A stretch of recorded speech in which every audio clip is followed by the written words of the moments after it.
What's up, guys? My name is Sammy Forson, host of the Weekend City Show and Ignition right here on Joy 99.7 FM. Well, anytime you happen to be busy and you miss out on your favorite shows right here on Joy FM, here's what you can do. Log on to myjoyonline.com/podcast. Just go on there and you'll find all your shows on demand 24/7. There you can catch up. Remember, Joy FM remains your radio for discerning listeners. Right, so the main issue on the minds of many people this morning has to do with the rains in Accra. And so we asked you to share with us what the situation is like in your neck of the woods. Apparently, the rain isn't here only in Accra. It's also in some parts of the eastern region. We're getting those comments coming through. So keep your comments coming through. Let's get to Facebook and get to read some more of the comments you have been sharing with us. And we have... Sally says it's raining in Keta too, okay. And Michael Kwabi says it's very bad here, except he's not saying exactly where. But there's a reply. Let's check out what the reply says. Okay, so he didn't say, and then Obofo is actually asking him why. Manuel says it's raining in Koko, Kwehu in the eastern region. And Oba Agi says everywhere, but you're not everywhere, Oba. It just started here in Techiman, and Degado says raining here in Afienya, but everything is okay. Raining here too in Tamale. And Roxing says raining here in Amrehia. So yes, we're asking you to share with us what the situation is like, and if it's really bad and you need help, just let us know so we can reach out to the authorities. We'll also be speaking with the Ghana Meteorological Agency to find out what the rain, the kind of downpour we're experiencing this morning.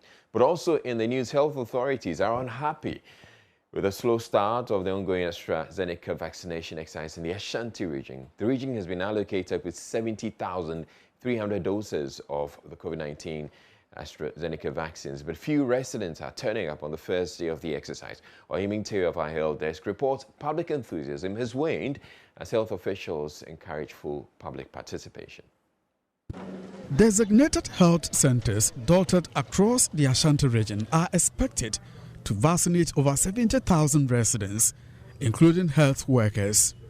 A visit to some centers, however, indicated the exercise suffered a slow start.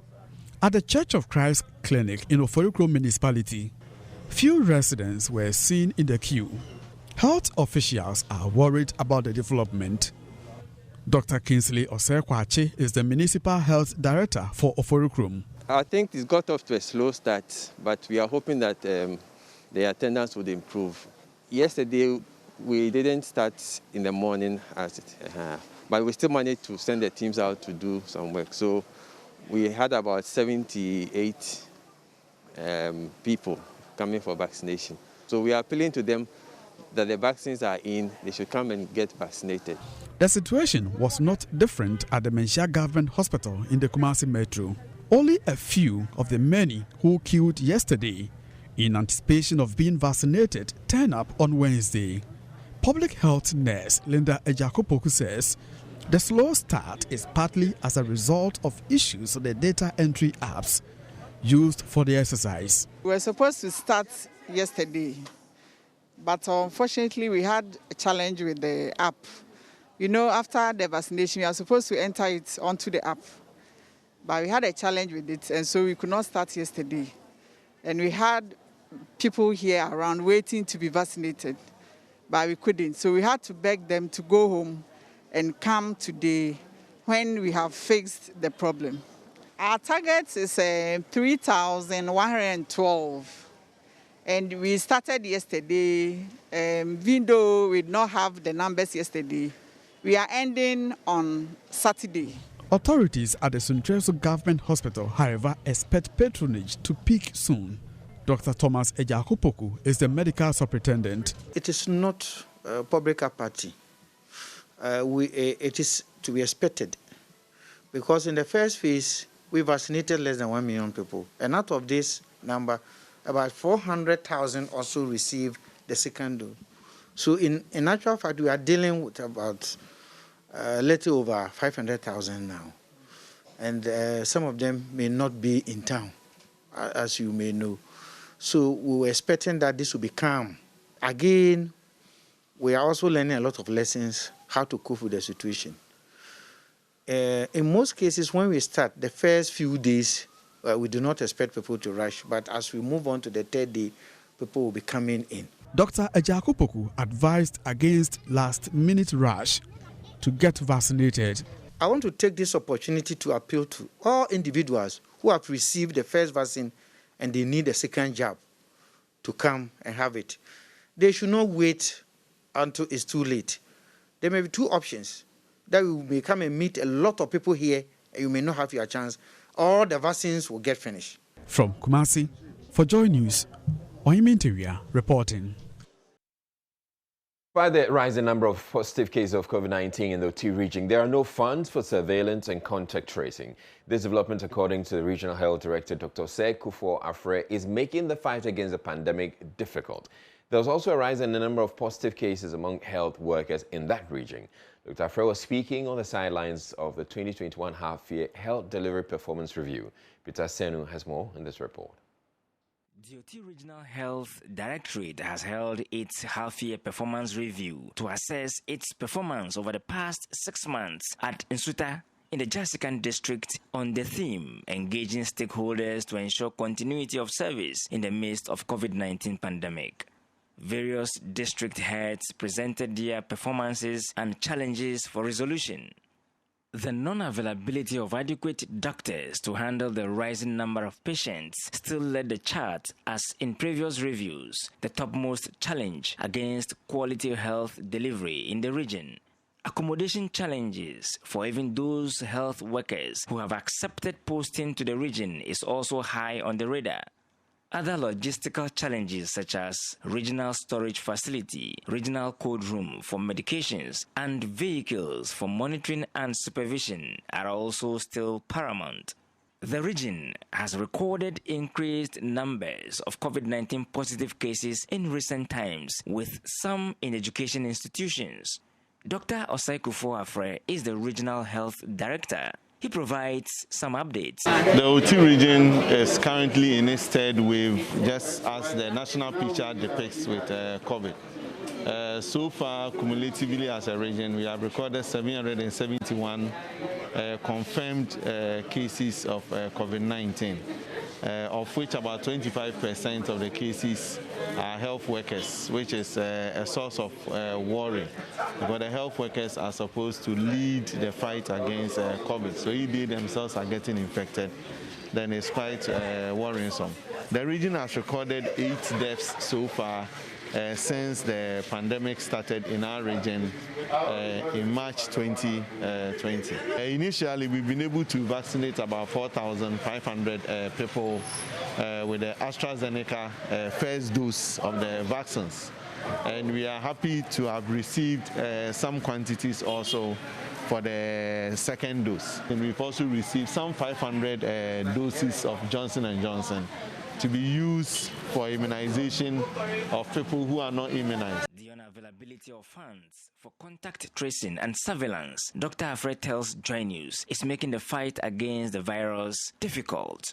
Obviously, we need funds to carry out a lot of activities, especially contact tracing, case management, carrying out a lot of public education, providing other support services to curtail the COVID pandemic.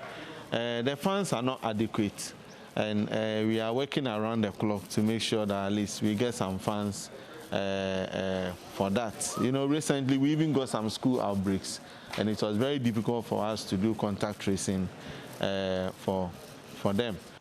He also bemoaned the non-adherence to the COVID-19 protocols as another challenge, derailing efforts at combating the virus in the region.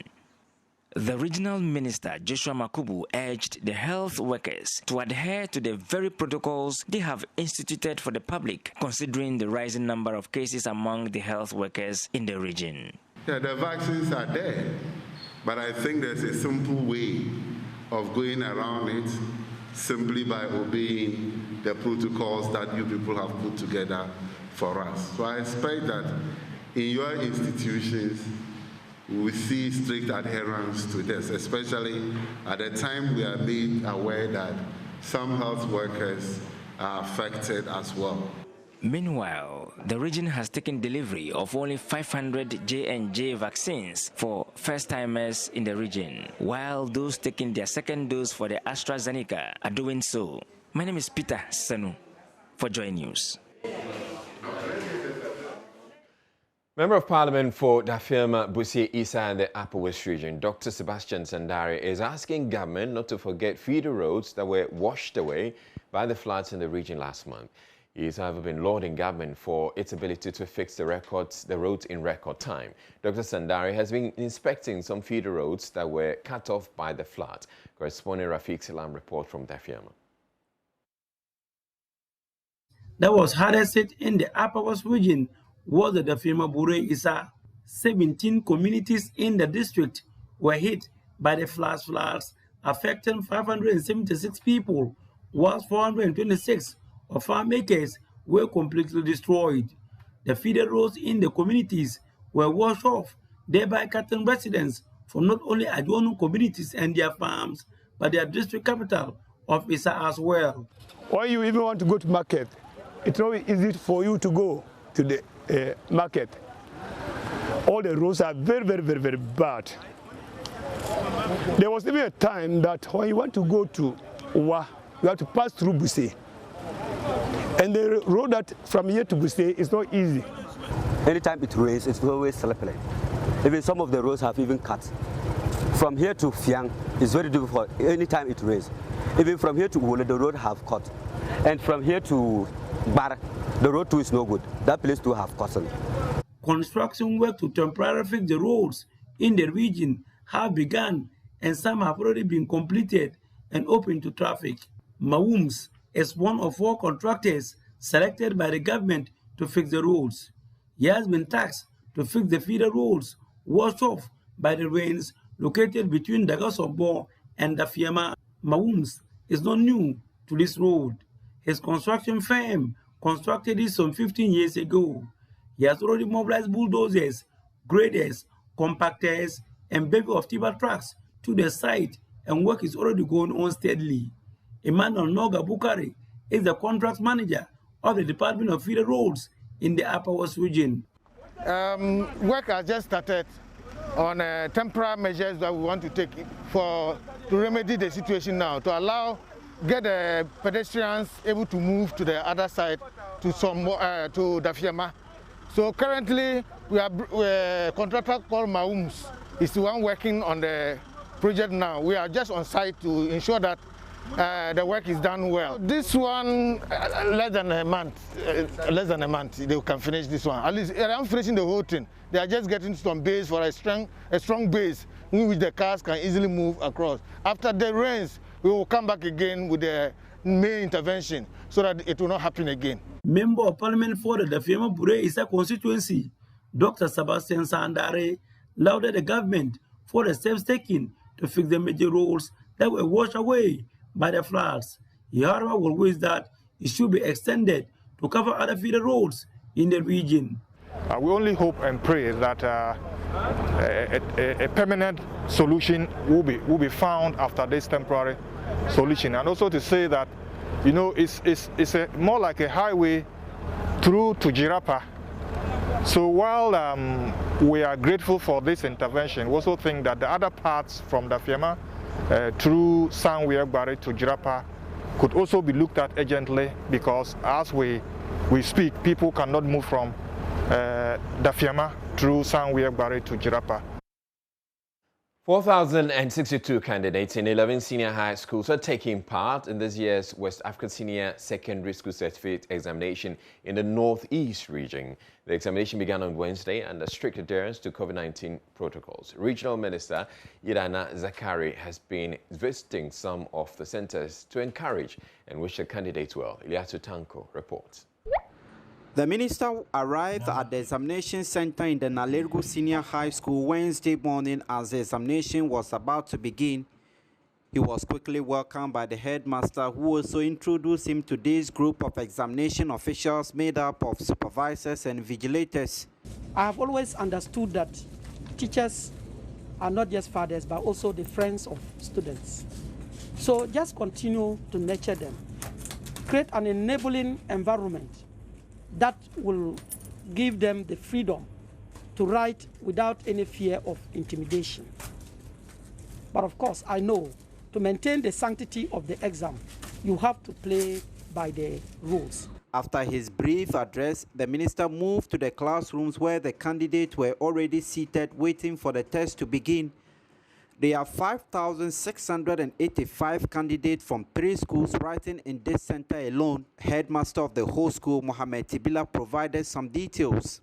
We have 553 boys, 379 girls, a total of 932 candidates for Nalergo Senior High School. Langbisi Senior High School, we have 73 boys, 46 girls, a total of 119 students, 119 candidates. Sakogu Senior High School, we have 52 boys, 28 girls, a total of 80 candidates. These are the candidates that are here to write the exams for the 2021 WASI. All COVID-19 protocols were being observed, including the provision of Veronica buckets with running water and soap, and hand sanitizers were placed at various spots in the center. The minister advised the candidate to stay away from malpractices. From there, the minister visited the Gambaga Girls Senior High School. This school recorded the highest number of candidates writing the exam with pregnancies. On our records, we have 12 pregnant. Yes. Pardon me. The pregnant, they are all writing. Those who are pregnant, and we know they are all writing. How many of them delivered? Those who are pregnant and they are the pregnancy is at its advanced stage, they ask for permission to go home and then deliver and come back. So for those who have given birth, for now we know about 3 who have given birth, and they are writing. Yes. And back here in Accra, officials of the Accra Metropolitan Assembly have locked up a corn mill operating under unhygienic conditions in the Ablekuma South constituency. Other items were seized from food vendors and toilet facility operators as part of efforts to promote hygiene in the city. Judith Awuchwe-Tando was with the Joy Clean Ghana campaign team, and here's her report. Drains, exposed wires, rusty machines. These and many others characterize the scene at a corn mill in the Ablekuma South constituency. Officials of the Environmental Health Directorate of the Accra Metropolitan Assembly stormed the facility as part of efforts to maintain a clean city. Pacho, ehana your office, anamebwa. Eha your office. Inti Pacho, send your office ATA, Osha eye. Baby, I am more corn mill. The be a catcher must say, was said from no baby at the close of the day. Ubetimia wash it. She naked wires. And I since say baby, she a hangina, she naked wires. Yeah. It's a question, yeah. The operators couldn't help but plead, but their plea fell on deaf ears. The facility was locked up.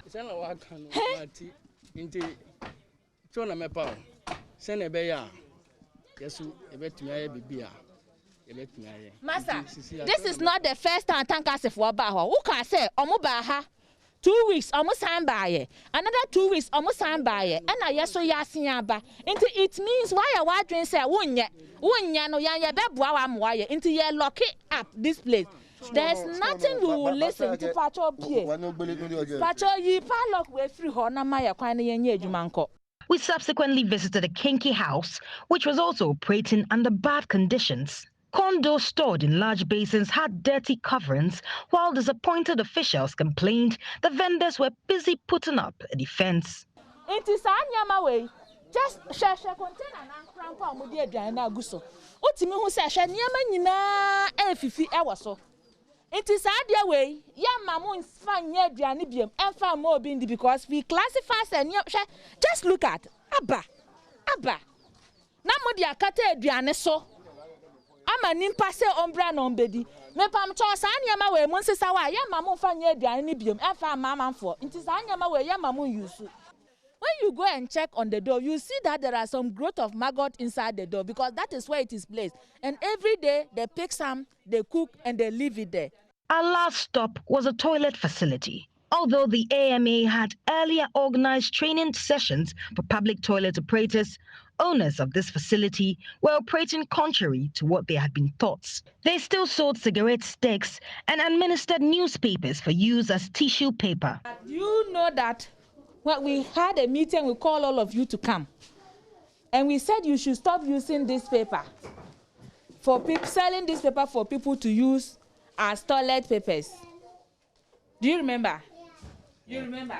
Then why are you still doing it? Is it because you decided not to do the right thing? And then we said you shouldn't sell cigarettes in there.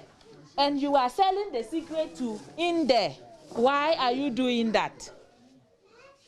We told you all these things and you are aware and you are doing it. So now, whatever we are doing, are we wrong if we say we want to arrest you?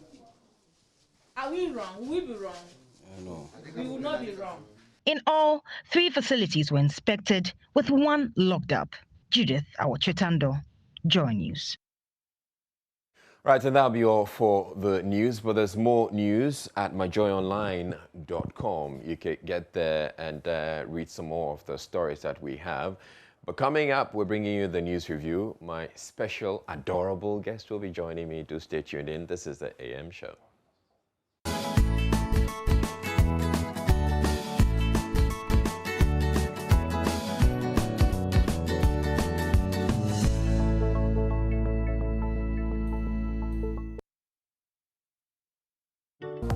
What's up, guys? My name is Sammy Forson, host of the Weekend City Show and Ignition right here on Joy 99.7 FM. Well, anytime you happen to be busy and you miss out on your favorite shows right here on Joy FM, here's what you can do. Log on to myjoyonline.com/podcast. Just go on there and you'll find all your shows on demand 24/7. There you can catch up. Remember, Joy FM remains your radio for discerning listeners. Hi, Israel. Yeah. It's good to be back on this set. And you're looking adorable, as always. Thank you very much. Okay. Thank you very much. Trying to promote, locally made attire. Yeah, I'm also wearing a local outfit. You look good. Thank you very much. Okay, so this morning, what was your experience with the rain? Well, it's been raining cats and dogs. Oh, yeah. It's been raining cats and dogs. And almost everywhere I passed was flooded. And, I had to drive extra slow. And people know that I'm not a slow driver. So, this one, it was, it's been raining since I think 3 or 4. And so, and it hadn't let up until now. And so I had to really drive slowly because there were puddles of water all over the road. So Araba says, she had to drive slowly. I was following her and that wasn't slow. What do you mean?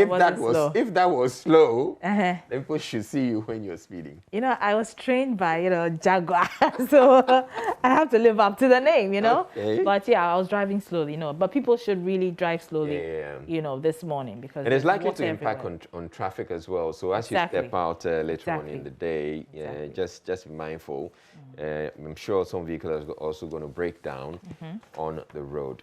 All right, so let's get into the newspapers. And today I'm leaving the Daily Graphic to you, Araba. Oh, how kind of you, how kind of you. Yeah, but since we're talking about rain, let me start with the Daily Graphic. And one of the stories on the front page, 9 die after torrential rain in Northeast. That's on page 16. So let me read a little bit of that. It says 9 people made up of 4 males and 5 females have died in rain-related incidents in the Northeast region following days of downpour that battered a number of communities.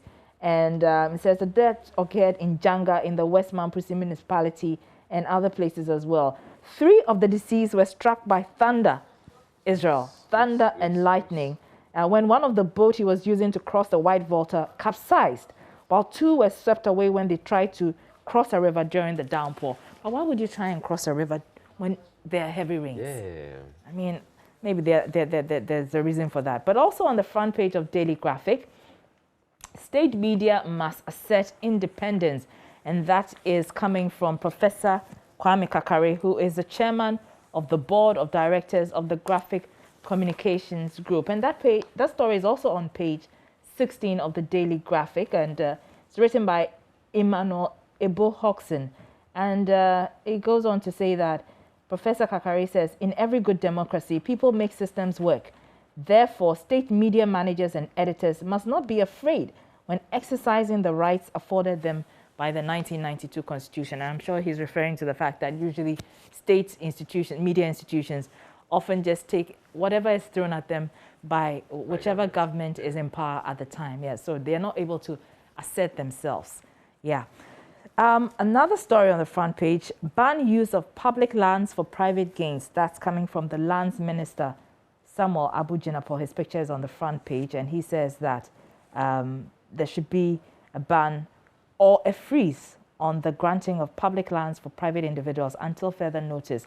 Now, he's saying this because a freeze on the granting of public land for private purposes would help preserve the resource for future generations. And Israel, we all know the issues that come with land acquisition in this country. People have even died as a result. We've done stories about land guardism, you know, and all of that. So perhaps this might work. It remains to be seen.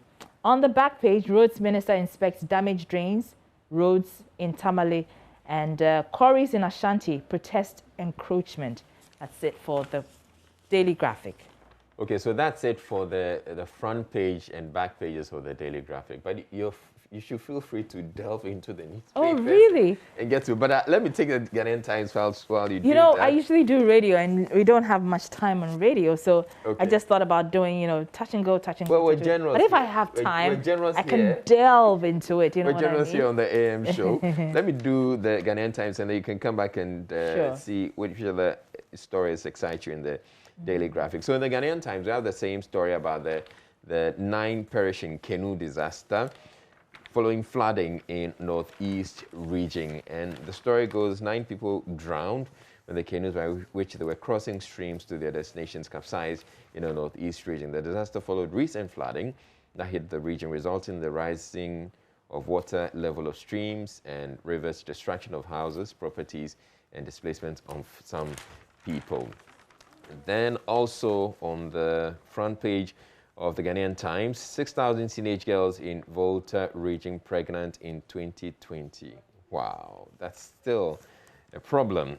President Lord's Rotary International for contribution to national development and iron steel industries to create more jobs. That's Samuel Abu-Jinapor, that's the Minister for Lands and Natural Resources. And 2 MPs, one other challenge emolument of spouses of President Veep at Supreme Court. And the story goes, 3 persons, including 2 members of parliament, have filed a writ at the Supreme Court urging it to declare some recommendations of the Professor Ya Intiamwa Bedu Committee on Salaries and Emoluments of Spouses of the President and the Vice President as unconstitutional. So the MPs have decided to follow this. They have been with controversy, and the First Lady and the wife of the Vice President, they said they were returning or refunding monies that had been paid to them. But now these MPs are actually going to the Supreme Court to strike that out of the Professor Ya Intiamwa Bedu Committee Salaries and Emoluments report. Okay, so also in the Ghanaian Times, 37 West African nationals repatriated. That's on page 3. Then in African news, Zambia's new president inherits empty treasury. Africans decry vaccine apartheid, and Tigrayan forces... What is it with the, you know, successive governments always complaining that, you know, they always come to find the coffers empty? Every government seems to say that. Every new government seems to say that. It tends to happen in Africa. Having heard that, having heard maybe Donald Trump or the coffers are empty, Biden, but they still manage to survive and, you know, roll out their policies. Well, yeah. But it's unfortunate. And I think one other thing that tends to happen is people feel that they can loot. Yeah. when there's a new government or they have to leave office. They feel they can spend or take monies, or they feel they should take monies out because I'm not going to have access to these funds and the lifestyle anymore. But it's unfortunate. That's true. Even in the case of the Zambian new president, he makes the point that even as he assumes office, there are some ministers, former ministers, who are still trying to remove money and take them away. Okay, we go to on page 6, Taliban victory parade as they plan governments. Biden defends US hasty exit in post-Afghanistan withdrawal remarks. And then, majority of Ghanaians not confident in government protecting country's financial resources. That's a CDD survey. And we'll be talking a bit more about that with our MPs this morning on AM Talk. Query source of income, wealth of some people, security experts, which is very true. This is something we should be doing. We should have started doing a long time This call has been made several times, but I mean, is there the political will to do that? We should. And indeed, you're talking about political will. I'm sure their politicians will be affected. Of course. That's why there is no political will to ensure that this is done. Yeah. All right. On page 10, consult experts to construct durable roads. Roads Minister to estate developers. Government committed to completing second phase of the Chabi-Lamte interchange on schedule. On the politics page, MPP NDC admits nation operating problematic constitution. Kofi Abuchi asserts. MP highlights development projects in constituency. And NDC electoral reform proposals not born out of election 2020 bitterness. That's a free Ankara saying that. And one other story that's making headlines, Greater Accra PNC Chairman Mars Party's press conference, and it had to do with the confusion at yesterday, the PNC News conference yesterday. Create cordial relationships with MMDAs to accelerate community development, chiefs urged. And West Africa region, ground for extremist recruitment, radicalization. That's a problem. Self-employed urged to sign on to SNIT. And then in the center spread, COVID-19 vaccines are safe. Ghana Health Service asks public to disregard misinformation. And yes, is there misinformation about that. Well, yeah, there's been misinformation. People are saying you're going to get blood clots, and that's a whole lot going on. It's all fake news. So please, just go out there. And I'm not sure if that's the reason some people are hesitating to take the vaccine in the Ashanti region. Yesterday, there were reports of vaccine hesitancy in the Ashanti region, where the officials have sent over 70,000 doses. And yet very few people turned up to take the jabs. So that's something to look at. So the Ghana Health Service is saying that the vaccine is safe, and they had gone through strict international regulatory approval. Hence, every individual must take it. So yes, let's do that. Let's go out for it. I've had my jab. Arabatu has had her jabs. Double jabs. Yeah. So, and we're fine. I mean, we're here with you. If it wasn't safe, I'm sure we probably would have been knocked out or something. But yeah, we're here. Okay. Iron Steel Industries to create more jobs. That's Jinapo President. Lost Rotary International for contribution to national development. Whole 66 Artillery Regiment was offering jobs to SHS graduates. Okay, so wow, you mean? I mean the time span. Wow. I'm doing all the news. Okay. Let me quickly wrap it up. Bro East region receives 8,000 doses of AstraZeneca vaccines, and 6,000 teenage girls in Volta region pregnant in 2020. That's the story that was on. How many girls? 6,000 in the Volta region. In the Volta region in 2020. Wow. Okay. I think in the Upper East it was about 4,000 or so. Okay. But nationwide it's about 100,000, over 100,000. Just within the period of the school shutdown during the pandemic. On the back page, government moves to address poultry feed shortage. Good. And 2,000 Kwabibrim youth to gain community mining jobs. All right, Araba, over to you now. All right, so I still have the graphic with me. Page 19, quite a number of political stories here. I mentioned the PNC, the disruption of the PNC press conference yesterday. And it was because the Greater Accra regional chairman of the party stormed the press conference and was demanding, reasons why the General Secretary, Janet Nabla, had been suspended. he thought that it was unfair. Yeah. But the party insists that, she was suspended because of gross misconduct and insubordination. What they mean by that, we don't know. But so that story is on page 19 of the graphic. Also on page 19, sale of enlistment forms unethical, and that's according to the CPP. And yesterday, the chairperson of the CPP, Nana Akosua Frimpong Sapong Kumankuma. Did I pronounce that right? Nana Akosua Frimpong Sapong Kumankuma. Yeah, we're good. Chairperson of the CPP. She addressed a press conference, and she says that the sale of application forms for enlistment into the security services is unethical and amounts to extortion. And the party is therefore asking for the monies to be refunded to the applicants. And it's given the security services up to September 21, that's in 2 weeks, to refund the money. Otherwise, the party will, within the confines of the law, make sure the right thing is done. And by that, I'm sure she means that they may take legal action against the party. Yeah, but really, how do we justify that? Why are we 100 CDs for an application form, especially in this time. We're going to hire them. These people are believed, supposed not to have jobs. Exactly. And we're taking 100 CDs from them before we give them jobs. You can imagine how much their services are making from all of that.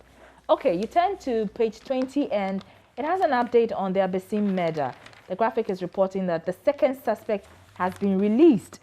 The story is by Emilia Enin Abe, and it says the second suspect arrested in connection with the Abesim murder case has been released by the police. The identity of the suspect was not released by the police. I wonder why. Perhaps they realized that he is not a suspect after all. Yeah. He was arrested after Richard Appiah, a 28-year-old architect, was nabbed on August 24, the alleged murder of 3 boys and keeping some body parts in a fridge in his room. And the suspect, as you know, is alleged to have murdered his stepbrother and 2 others. And the remains of a 3rd victim, who was cut into pieces, is yet to be identified.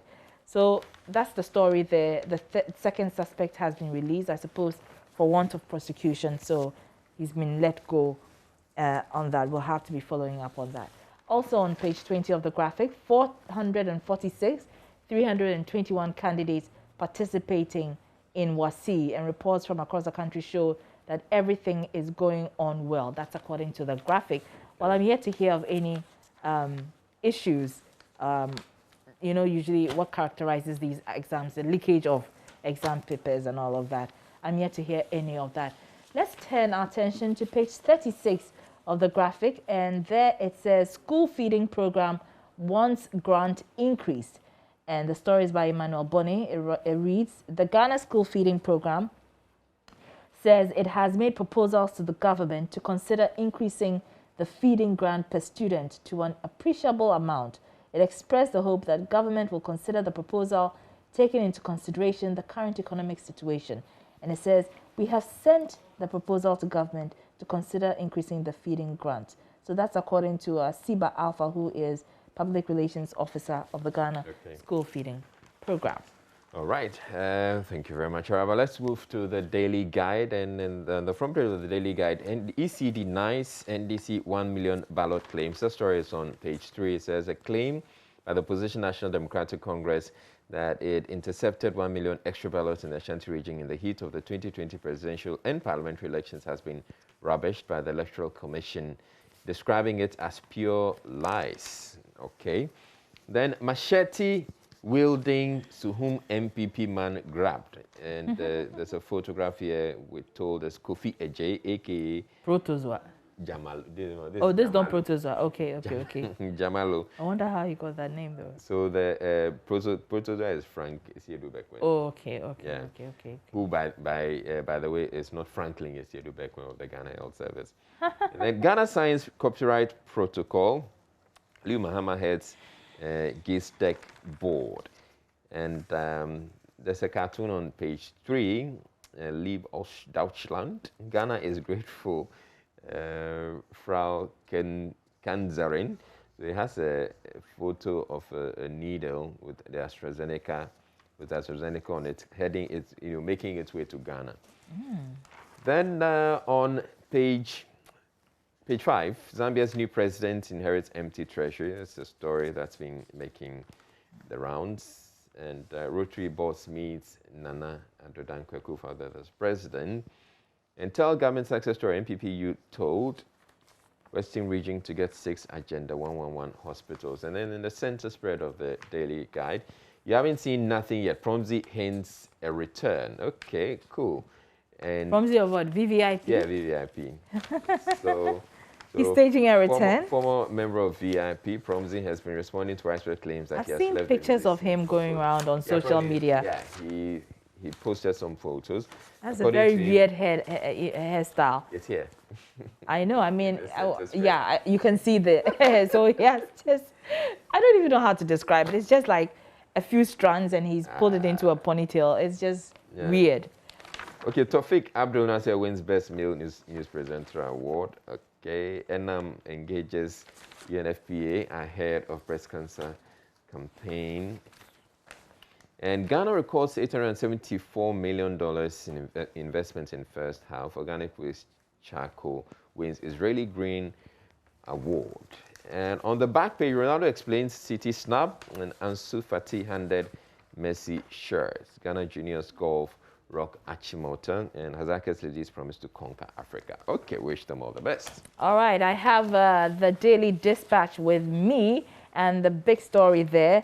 Director of Research at the Presidency said their own findings are similar to ours. That's according to CDD. And this is because the CDD, the outcome of their survey. So essentially, their survey has been corroborated, or by the Director of Research at the Presidency. Says, okay. That's what they're saying.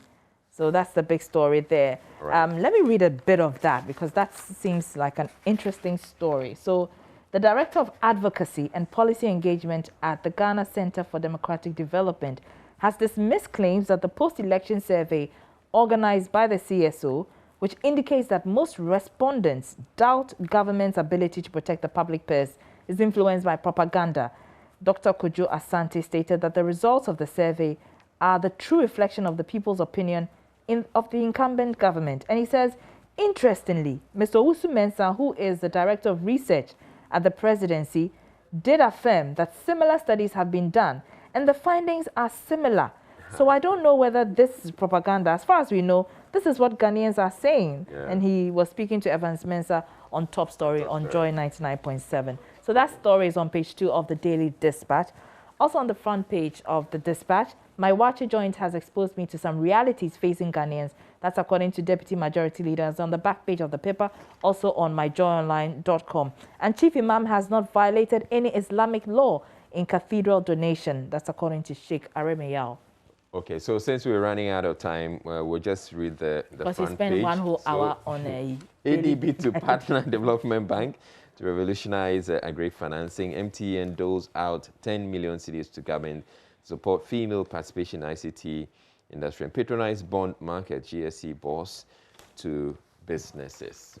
Okay. So that story about the CDD survey, it's also on the Daily Statesman front page. Okay. It says MPP was its own problem in 2020, and that's been attributed to Professor H. Kwesi Prempeh, who's Executive Director of CDD Ghana. Also on the front page of the Daily Statesman, Ashanti Regional Security Council to clamp down on traffic irregularities, and Ghana records 19 COVID deaths in 2 days. 19 in 2 days. That's very serious. And COCOBOD pilots farmers' pension scheme.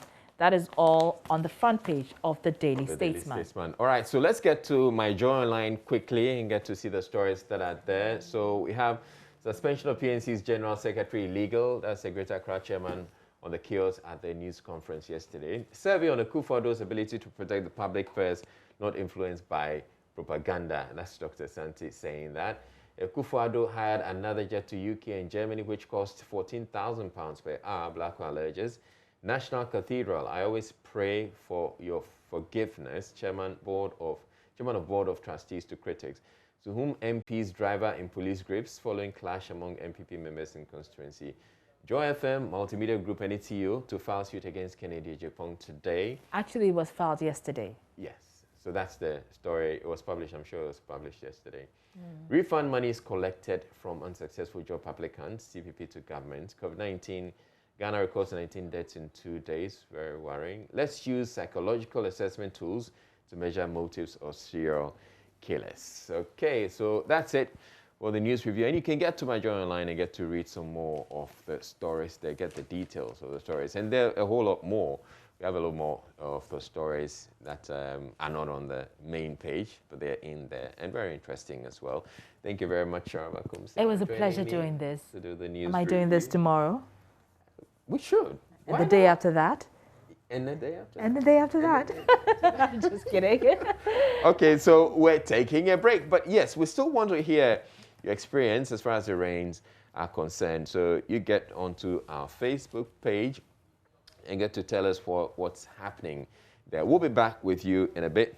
Don't go away.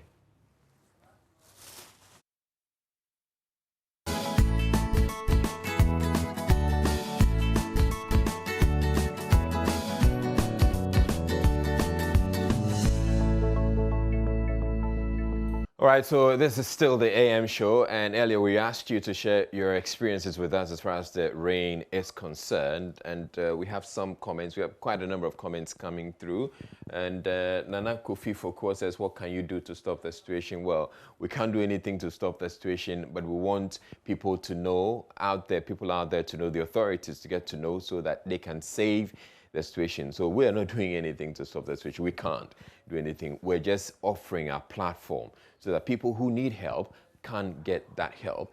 Doka says it's raining here in Sunyani, and Constance says I just woke up. And Kwame K says small rain in parts of Accra, people are showing as flood. Agenda with the EMFA. Okay, so it's a library image. You're referring to the photo that we have there. It's a library image. It's shining hot in Kumasi, Bwakwa, Rough. Okay, 7 a.m. Okay, that's good. And same here in Kabul, Afghanistan. All right, okay, now you're just getting funny. And with situation, I think we should have a mini canoe boat with us. Okay. Here in the northern sector 2, northeast precisely, Yagaba, okay, that's a governor saying that raining a circle, but okay, just that pavements have been taken over by vendors and buses, GPRTU buses everywhere. The same situation here in Wa, that's Jonathan Nanyim, and let me get to find out. And someone will blame leadership for heavy rains and flood. You go to comment section. Okay, but that's not what we're doing here. The whole of my area is flooded. That's Banga, but you didn't say exactly where you are. So when you indicate, please let us know so that the authorities can get the authorities to bring you, to get you help in situations where you need help. Now, let's get to Zoom and get to speak with Joshua Sama, who is a forecaster at the Ghana Meteorological Agency. Thank you very much, Joshua, for joining us once again. So what is the rain situation? Oh, it's been raining for some hours now. I want to know exactly how far this storm is going on. This rain, it has affected, which areas have been affected by the rain? Good morning to everybody listening to us and watching us. So basically, it's the rainstorm that affected most parts of the country. The very active parts swept across the northern sector. It started around 11 p.m. to midnight over the eastern sides of the northern and middle sectors. So the OT, northeast, northern, and upper east regions had theirs earlier, and then it's drifting towards the western side. So currently, it's around the upper west and savannah regions. The eastern side have subsided, and so maybe in the next 2 hours it should cease completely for the eastern side, as the northern region, upper east, and then northeast regions. But for the savannah and upper west regions, we're expected to continue for some time before it ceases, maybe somewhere around late morning into the early hours of the afternoon. It's also raining around the eastern Volta, and it's expected to drift to the western side. By now, areas in the Ashanti region should all be experiencing rainfall. So we expect the Ashanti and Bono Ahafo regions to also continue experiencing the rainfall until late morning towards the early parts of the afternoon before it will completely cease. For us in the southern portions, that's the coastal parts, Greater Accra, Volta, coastal parts of Volta regions, we've seen the rain subsiding. So we are just experiencing the cloudiness and occasional rains of slight to moderate intensity at the moment. It will continue for some time this morning before it will completely cease. The central and western regions, western north region, will also continue to see this rainfall until early afternoon. So it's for most parts of the country. It's actually a storm that affected most parts of the country. All right, so Joshua, for us in Accra, at least my area, was quite heavy at dawn. Is it the same all across the country? Yes. For most parts of the country. It's only the western sides that are now going to experience the heavy rainfall. There was a storm that was approaching from the eastern side, so it affected areas in the east. Greater Accra is in the eastern parts of Ghana, so we got ours earlier. So it's yet to affect the central, western north, and then parts of the Ashanti region, the western parts of the Ashanti region. But at the moment, the eastern parts of the Ashanti central regions are all experiencing the rains. Are you able to tell how much rainfall poured? So for the northern region, where you're saying that it started as early as last night? Yes, but I cannot give you the exact amount of rainfall. I know it has not ceased yet, but they are reporting somewhere around 25 millimeters. That's what they have recorded now. It's still pouring, so the amount will increase. And then Tamale also had around 40 millimeters, and it was still raining around that time. So they will still get some more rainfall, but the amount will increase by the close of the day. Rainfall amounts will come around 9 a.m. That's when we get the 24-hour rainfall for most parts of the country, for the country, because synoptic meteorological day starts from 9 a.m. To 9 a.m. The 24-hour does not start from midnight to midnight. It's 9 to 9. So we'll get a 24-hour rainfall for all the stations at 9 o'clock today. But the values I'm giving you are the real-time values as and when the events were occurring. All right, that's interesting because sometime in the past, I'm sure you'd have had to wait for the rains to subside before you step out to go and find out how much it has rained. But it's not the same now. If you're able to tell us real time. It has never been that way in Ghana Meteorological Agency. Every 3 hours, every hour, we go out to take observation. So whether it's raining or shining, the observer has to go through and then pick the rainfall data. So you don't have to wait for 24 hours before you get the rainfall. You have to go through the rain, even when it's raining heavily. Yes. That's one of the risks associated with the job. You have to go through the rain to pick the rainfall. Oh, wow. All right. So you're saying that some other areas, the western region is yet to experience the heavy rains that other parts of the country have experienced so far. Yes. For the western Ashanti and western north regions, they are yet to experience that rains that we experienced earlier today. Okay, and the storm system you're looking at, are we likely to have some more rain, especially for areas like Accra, or what is the weather forecast looking like for the rest of the day? So the good thing about Accra is that most of the time when it rains, it takes some time before another rain will come. So for Accra, generally, we are expecting the clouds to still persist.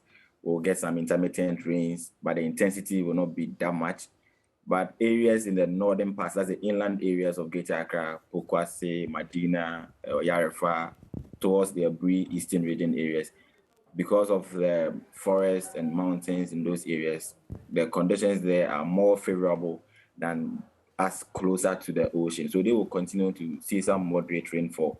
But for us closer to the coastline, that's Nungwa, Teshi, Tema, those areas, the intensity will be a bit little. There's some slight rains, but the cloudiness will persist for most parts of the day. All right. Thank you very much, Joshua Asamoah, who's with the Ghana Meteorological Agency. And we will be coming back to you a lot later in the day or during the show to see what else you can report as far as the rain is concerned. But as we're indicating to the rest of you who are watching us, please let us know what the situation is like in your neck of the woods, especially for those who may need some assistance. And we probably would have to go around the country to find out what the situation is with our correspondents, seeing it that this downpour is affecting virtually the whole of the country. But you still stay safe out there because it's raining and the roads can get quite okay, so the roads can be a little unsafe when it's raining. Let's look at what the Ghana Meteo Agency has shared with us as far as the forecast is concerned. So it says that rain-bearing clouds over the country will continue to produce thunderstorms mainly over the northern and transition belts, whilst the middle sector and part of the coastal areas will experience slight to moderate rains this morning. Mostly cloudy conditions are expected over the country during most times of the day. Early morning mist is expected over parts of the southern half. And here we have the forecasts and the weather brief. So Aflao, Accra, we're just going to share this on our Facebook page. So for those of you who would want to know, we're going to have that out there so you can get to it. And yes, we also have some comments coming through, and let's get to see what some of you have been saying as far as the rain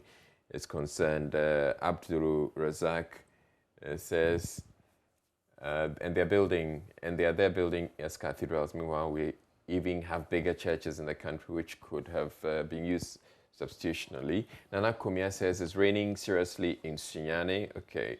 So, which is what Joshua was telling us. Raining here in Kumasi. Incidentally, somebody else had told us that the sun was out in Kumasi. Asamankese 2 started about 30 minutes ago and it's raining heavily here. Okay, so and same in Boku West. It's raining here in La Paz. Heavy rains. Raining in most parts of Blue region. And, over here in Kaswa Poultry, it started raining around 5 a.m. but now drizzling.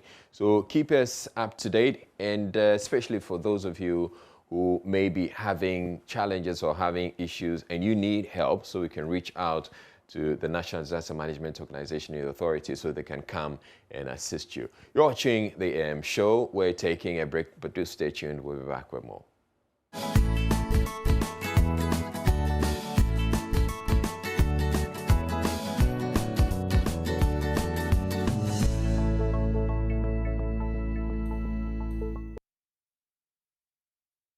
Hello, my name is Evans Mensah, and you can relive all the fun and excitement on Top Story, Newsnight, and of course, Ghana Connect via podcast. All you need to do is to log on to my Joy Online/podcast. Search for your favorite show and relive the moment.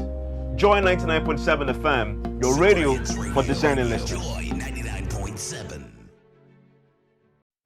Right, so you're still on the AM show, and as I indicated on AM Talk, we'll be speaking with two MPs on the recent CDD survey and what Ghanaians have to say about the expectations of the hung parliament. Most Ghanaians expect the current composition of parliament to impact on some parliamentary practices, functions, and government's business programs in the legislature.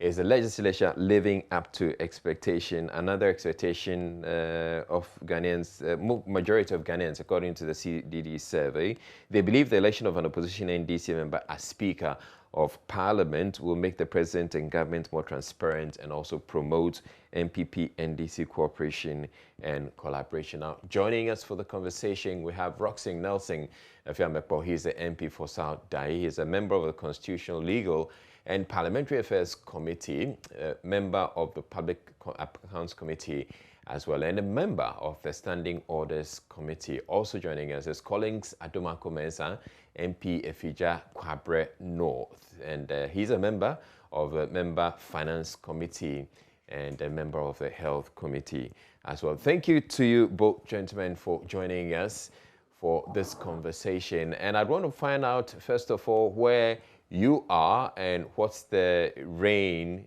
situation in your part of the country. I'd want to start with you, Mr. Adomako Mensah. Good morning, Israel.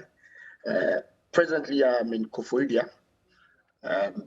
We are here for the Finance Committee meeting, which is starting this morning. So I arrived here yesterday evening. This morning, it's rained here. There were some thunderstorms, and I just went out briefly. But it seems that the rains have gone down now. But I listened to you and your Metsu officer. I think I also will advise that everybody should be careful as we move out today, because the rains have started. Yeah. All right, thank you very much. And let's go to Nelson Dafiamepo. Good morning to you. Where are you? And what's the situation like where you are? Thank you very much, Israel. Good morning to you. Good morning to your viewers. And good morning to my good people in South Nine, Peki, Bali, Tongo. I am in Sunyani now. All right. With the Public Account Committee. It's been raining from about 4:30 a.m. and it's still raining. Wow. Initially, they came with some storm, but the storm has subsided. But the downpour is still ongoing. It's a very wet morning in Sunyani. In fact, since we arrived on Sunday from Tamale, it's been raining. So, like Colin said, my brother said, everybody should be careful, especially the interregional trackers, those who drive from one region to the other, who use the highway. They should be careful. Yeah, certainly. Yes. All right, thank you very much. So let's get on with the conversation this morning. The main issue we're going to be talking about has to do with the CDD survey. What do you make of the findings? Some interesting findings came out and the expectations that people have of members of parliament. Before we get to the expectations, I want to find out just from you your first remarks about the survey itself. And I'll start with you, Nelson Dafiamepo. Yes, it's interesting reading the report. And what's even more interesting is government's reaction to some outcomes of the report and how government is reacting violently to these findings. Violently, you mean? Yeah, it's violently. They are using all sorts of vile adjectives to describe the some aspects of the findings of the report. But we can expect that from the NPP when they don't find things, we will go with them. But it wouldn't have been any different. It wouldn't have been any different if it was the NDC that was in power. Yes, we have always accepted CDD findings and you use them to better our political strategy and approach. So that's the difference.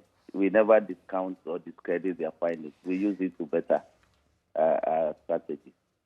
So let me hear some of the violent reactions that you thought came from government. I think they've used words like concussion, WhatsApp, social media attackers, all sorts of adjectives. About 5, 6, 7 adjectives that my brother Benka Dinjok turned out yesterday. It's very interesting, my brother. Very, very interesting. But like you said, the report has made some interesting findings. Some are very revealing, but in a nutshell, it tells you how increasingly sophisticated Ghanaians have become, especially those within the vote bracket. All right. So, Mr. Adomanko, how about you? What are your initial thoughts about the findings? Well, Israel, let me say good morning to my brother, Dafiamepo. Are you coming to react violently?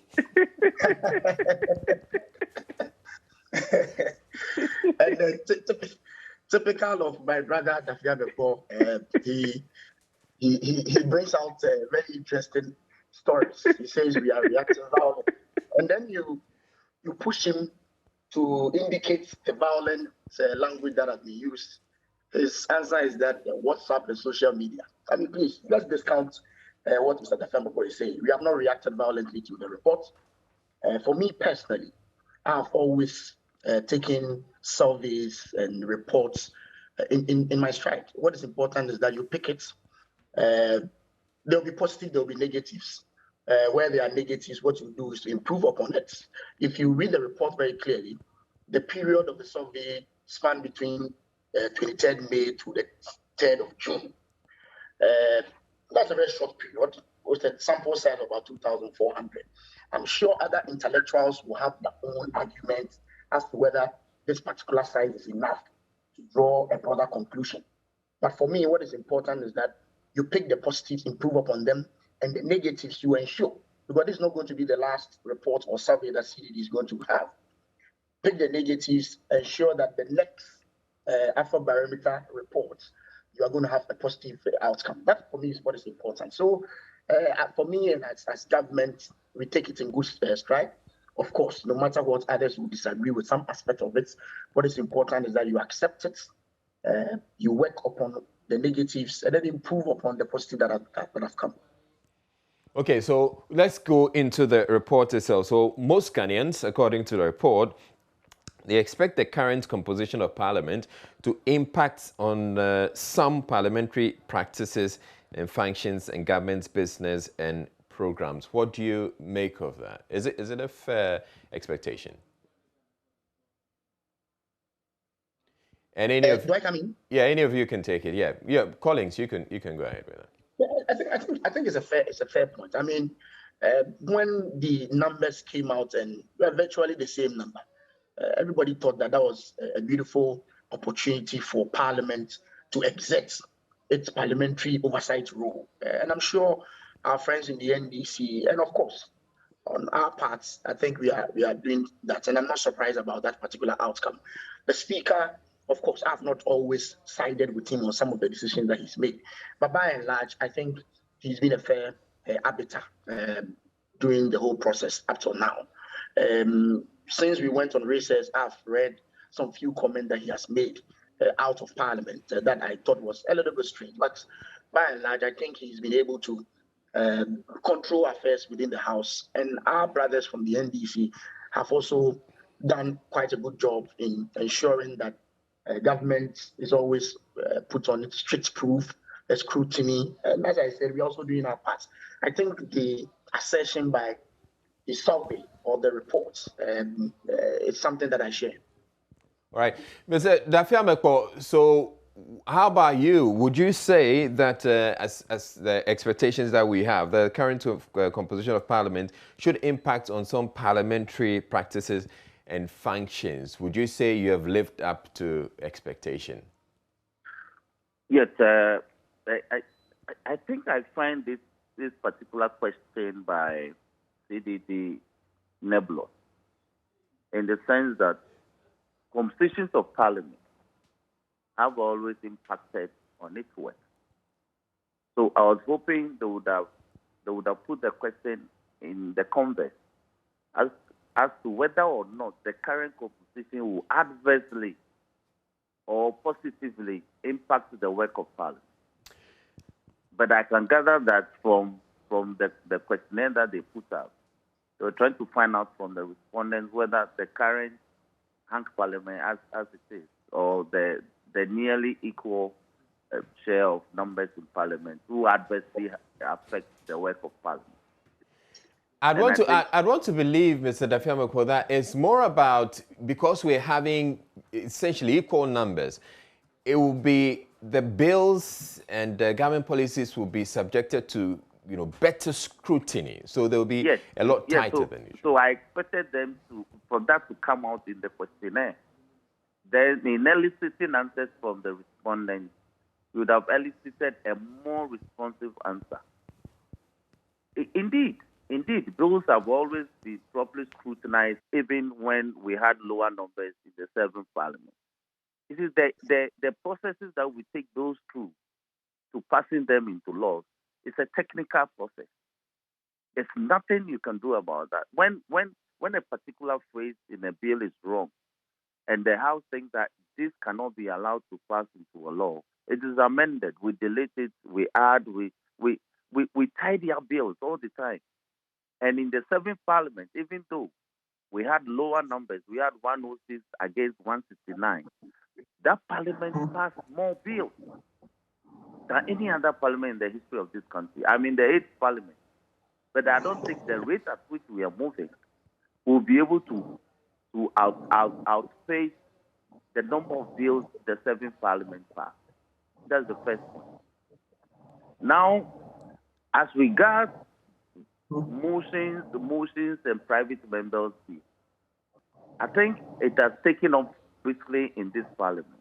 So far, over 55 private members' bills and motions have been filed. Some have been passed, but a lot of them are on the order paper, yet to be taken. So, on that note, I think that the equal numbers now has engendered a more cooperative attitude from the majority side.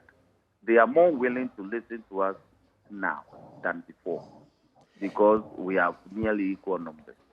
All right, and they are also willing to meet us halfway, unlike before, in terms of negotiation. And so these are some of the few things I can say regarding the present ratio of membership in the House. There are those who will look at some of the incidents or some of the things that have happened in Parliament and wonder, have you really been able to hold or stand your ground? And they talk about the approval of the president's ministers, for instance. It got to a point where there were people who thought, or there were some members on your side who actually felt that some of your members had actually let the side down and that they would have wanted better scrutiny and to hold on to some of the approvals. So these things come up and people are wondering, are you really and achieving? I want to address that today. All right. You see, better scrutiny of the president's nominee does not necessarily result in disapproval. And let me give you an example. Now, we scrutinize Ajumamenu during his birthday. We asked him issues concerning his role in a lot of the things that happened under his ministry during the first term of the president. We passed him as a house. Today, Ajumamenu has run himself into problems. If we had rejected Ajumamenu, I don't think the kind of things, the problems that he's had as a government appointee would have witnessed it if he were not Minister of Health. So it is good that if you send me a material for me to scrutinize for purposes of approval for the person to function in a certain portfolio, I should be able to point out the weaknesses of the nominee. So it is up to you, the appointer, to make a decision as to whether you go ahead to still confirm the person or you replace the person because of the weaknesses or the problems we have pointed out.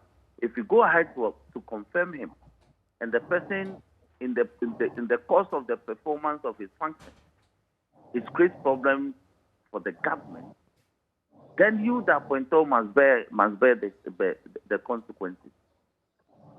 Now, but there are those who say that if you found fault or you have issues with the appointee and you had rejected that appointee wouldn't have created the problem. I was about to address the issue of rejection. In Parliament, in our law, in our standing order, there's no provision.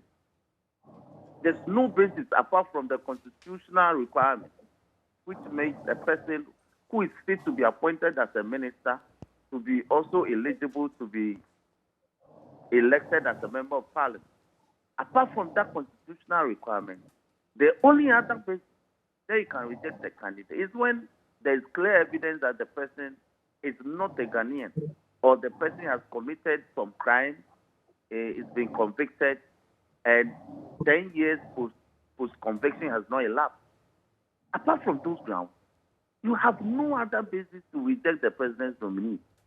But you can gather evidence to show, to establish that the person has engaged in a lot of illicit activities.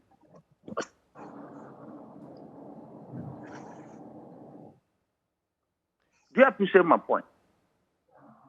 So if the appointer insists that even though you have exposed these flaws against my candidate or my nominee, I will still go ahead and appoint him, that is up to him. The numbers in Parliament are such that if we vote 137 against a particular nominee, it would not result in a rejection at all. Because in order to pass the person, you need simple majority. So a vote of one will carry him or her through.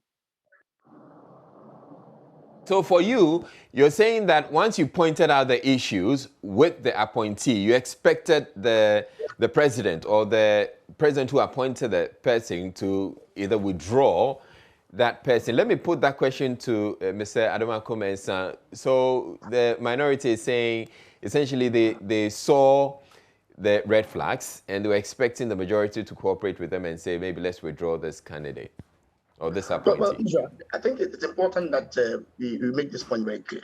About 80 to 90% of the work we do in Parliament, and my honorable brother will tell you, is mostly by consensus. The fact that you scrutinize, what you do by scrutinizing is to perfect the document. So during committee meetings, issues are raised. If there are some corrections that has to be done, they are done before it comes to the plenary. So most of the times, most of the issues that are discussed, you realize that about 80 to 90% are based on consensus. And then we come to the plenary to argue out and then fine-tune some few things. On the issue of ministers and their rejection, and as he put it, and he's right. I mean, committees don't even have the capacity by our standing orders to disqualify a particular candidate. All they do is to interview and bring the report to the plenary. Then we have a debate about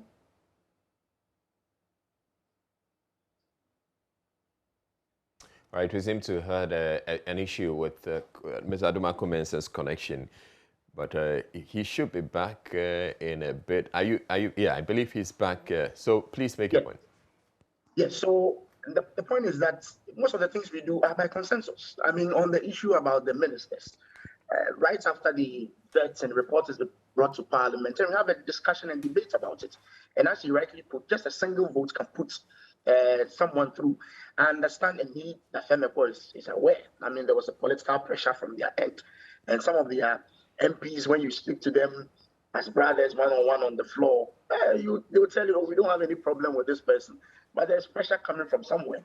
You know, the party issued a statement pushing for rejection of certain candidates, certain nominees of the president, on the basis of some of the utterances that these nominees have made towards the party as NDC party, not necessarily because of the capacity of the person. So he's right by saying that they don't have the right to reject, or as a committee to reject any nominee. I believe very strongly that almost all of the nominees that the president brought to Parliament, we all watched their vetting. I mean, look at Onamukudo Ponkroma, that there was a whole debate about whether he should be rejected or not. How do you reject Kudo Ponkroma? You know, so some of them, clearly there were political decisions that some members of Parliament from their end had to take. But by and large, most of the things we do in Parliament, 80 to 90% of it are by consensus. Let's take the performance of the Speaker. Can I add this before we take the next point? All right. Okay, I think it's also important that whatever we do in Parliament is anchored in law. Now, by the constitutional provision, there's no provision that says that if a nominee by the president for purposes of vetting and appointment by Parliament is rejected, the president cannot, for instance, repeat that nominee. If we have an unscrupulous president and a very intransigent one, the president can keep repeating a rejected nominee until you give up. The entity rejecting, you give up. Then again, if we check our standing orders in Parliament, which is also a creature of statute, there's no provision that says that committee you can reject a candidate that you have vetted. What you can do is that those who disagree or who vote against the approval of such a nominee will have to bring a minority opinion. The final decision lies with the House. And in taking decisions after deliberations in the House, it's by resolutions. And the resolutions in a lot of the instances, including the resolution to pass reports confirming president's nominees to ministerial or other constitutional offices, it's by a simple majority. All right.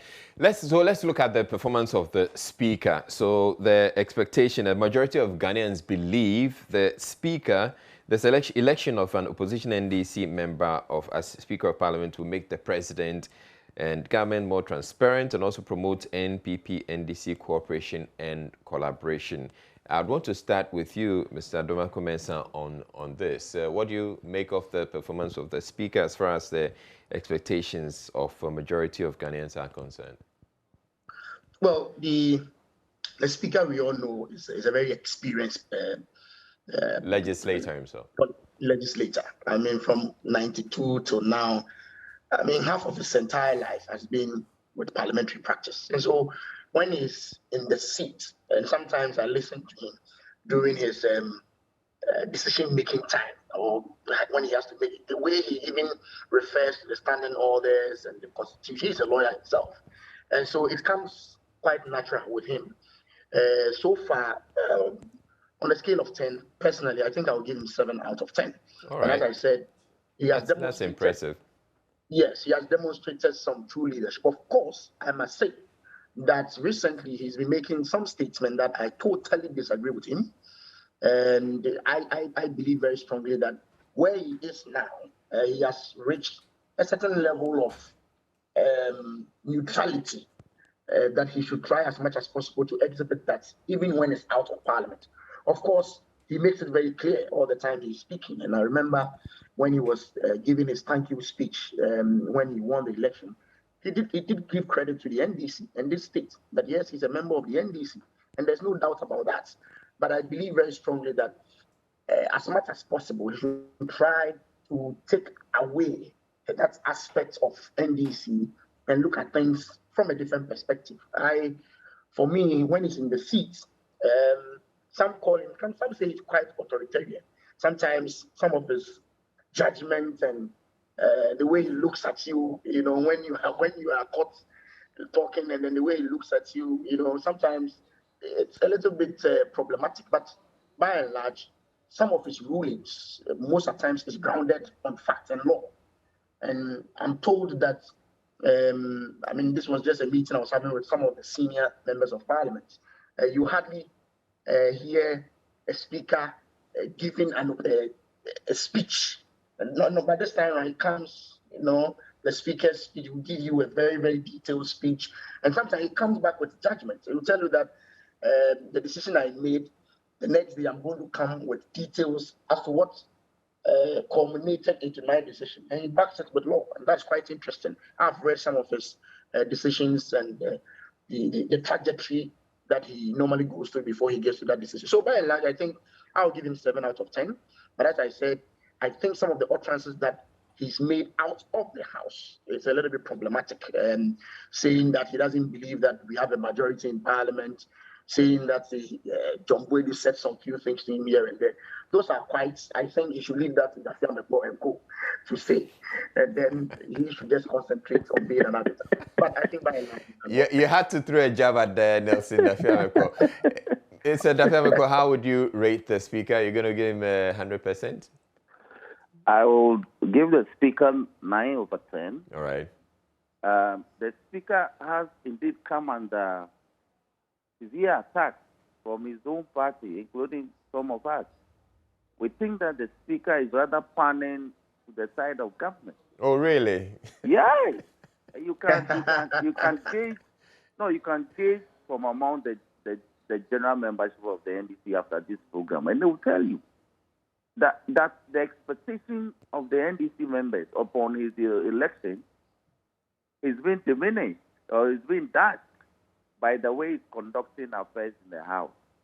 Because as part of his key pronouncement during his inaugural speech is that he may be an NDC member. Thank God for that.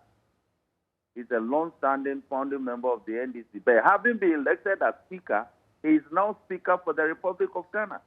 Which is true, and it's fair. Of course. And so that statement shocked a lot of the NDC persons who thought that he would be very partisan.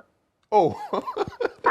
Why would you expect that he would be partisan? No, you know party people. We are politicians. Let's be very frank. So a lot of people thought that he would be very partisan. He will pan to a lot of NDC's cravings in Parliament. But no. So from day one, he dashed the hope of the generality of the members. And then some of us believe that he will be fair. Then on the floor, sometimes when the issues crop up, and you think that the majority are so uncompromising. Very clear issues that we must have discussed, like said, for purposes of consensus voting. We come to the floor and they say no. Our leadership wants to raise the matter, and the speaker says, minority leader, I have made my decision known to you on the matter. Let's make progress. You understand my point? So, yes, but I can say that under his leadership, a lot of the investigations or motions to investigate some matters have been approved. I think, but for him, we wouldn't have seen some of these things. For instance, we wouldn't have a committee to look into the Sputnik V issue. Okay. Other motions are pending. For instance, to look into why military men stormed the parliamentary chamber on the night of 6th January, daybreak 7th January. And I think that it's also brought a new approach to, well, Okoye started, but now some of his seminal rulings are delivered, backed by law, like my brother Colin said. And it helps to build the parliamentary democracy, because over time, we should be able to build the jurisprudence around the work and procedure and practices of Parliament. And his rulings that he's periodically delivering on some of the topical orders in our standing orders. So some issues. For instance, if a motion is moved and seconded, and debates are engendered, can you defer the taking of the final decision, like the speaker did the last time before we vote? Those are jurisprudential matters. Well, so that wasn't Abang Bagbing as speaker. Right? That wasn't Abang Bagbing as speaker, was it? You see, that's the mistake. The speakership is the speakership. We are evaluating the work of the speakership. Abang Bagbing may symbolize the speakership, but there are three of them. So we are evaluating that office, the office of okay, the but speaker. what could he have done? So, as we speak right now, we're just looking at Abang Bagbing, because that's what the people were expecting, that we're having an NDC legislator being in the position of speaker. So that's a role that we're evaluating, and that's what people are speaking to. So what could Abang Bagbing have done if there was somebody else sitting in the chair? He would have gone ahead and taken that decision, that they were taking the vote. That's what, in my opinion, Bagbing would have done. Yeah, but he wasn't there. He wasn't there. Yeah. But Israel, it's well in the right of the speaker to defer a vote. Hello? But if the vote is deferred, which is what Nelson Dafiamekpo is talking about, you can defer it in a way that can impact or water down. So by the time eventually you're wanting to discuss it, especially when you're just about breaking. The point I'm making is that Israel is very important, because it means as we speak, Parliament still hasn't taken a decision on the Sputnik V report before it. That's what it means. So it means that government will have to exercise restraint in looking at the recommendations contained in that report. That's when we resume, we will take that decision. Yes, Mr. Collins Aduma. I mean, it's well in the right of the speaker to defer a vote. Mr. Dafemebo knows about it. Well, you can talk about the timing, but I'm sure when we resume, this matter will come back. So my brother should relax. Everything will be fine. Okay, but let's also look at Abang Bagbing and the way he has helped assert Parliament. There were a number of occasions where you could tell that he stood up to the executive, which really is what many people were expecting. It's very much in line with the expectations of the people, that if we're having a speaker like that. One of the instances has to do with when there was an attempt to slash the budget of Parliament, the legislature, as well as the judiciary. I'm sure both of you will recall. Exactly. And it was a very bold decision by the Speaker to do that, because it's never happened. And indeed, when he remitted the letter back to the office of the presidency, they agreed with him. The letter from the president to him indicated that he agreed with the position that he took, and he thinks that going forward, this is how things ought to be done. And he also added not just the legislature, but the budget for the judiciary. Yeah. Constitutionally, you ought not to tinker with the budget of the judiciary. So even if they bring a budget for 1 billion for purposes of their activities for 2021, you ought not to tinker with it. You only have to submit it to Parliament for us to look at it and approve. But consistently, every government has tinkered with the budget of the judiciary. An unconstitutional conduct that we have all allowed to fester. Collins, you would agree that the Speaker in that instance, or in those instances, actually helped assert Parliament? Well, of course. And as I said, his experience in Parliament it's an advantage to him. And he's a lawyer, so he knows the law and he knows the standing orders very well. So he's able to quote the relevant portions of both the Constitution and the standing orders to make his point. And at the time he was giving this particular ruling, I think it was right. The government, later the executive, agreed with him. But Mr. Tafiameko's point that over the years there's been some unconstitutionality with regards to slashing of budgets. I mean, I don't think the judiciary can just come up and say we want 30 billion when they know that the total resources of Ghana is maybe 40 billion. So they also have to be objective in their request. I think that is where sometimes there seems to be some disagreement. Of course, we cannot dictate you what you do, but you also have to understand that the national cake has to be shared in a certain proportion. And so Parliament then cannot say, because we are an independent arm of this government, just say that we need 40 billion, when you know that the total revenue of this country is about 70 billion, because other things has to be done from the same resources. So yes, and as much as we are independent, I believe also that our request should be rational, so that it makes sense to everybody. Israel, Collins is missing the point. He knows that, hello? Yes, we can hear you. For every budget that is prepared and submitted to Parliament, there's what we call pre-budget hearing. Every agency is involved. The judiciary is involved. The figures are agreed. And so if we allow the judiciary to submit their budget, and after it is submitted to the president pursuant to the constitutional requirement, and you slash it at the presidency before you forward same to Parliament for approval, that is where the problem lies. So you can always agree that before the estimates are submitted in accordance with the constitutional provisions to the office of the president, these are the figures we can work with. You know, I cited the 1 billion for purposes of I agree with you perfectly. Not out of context.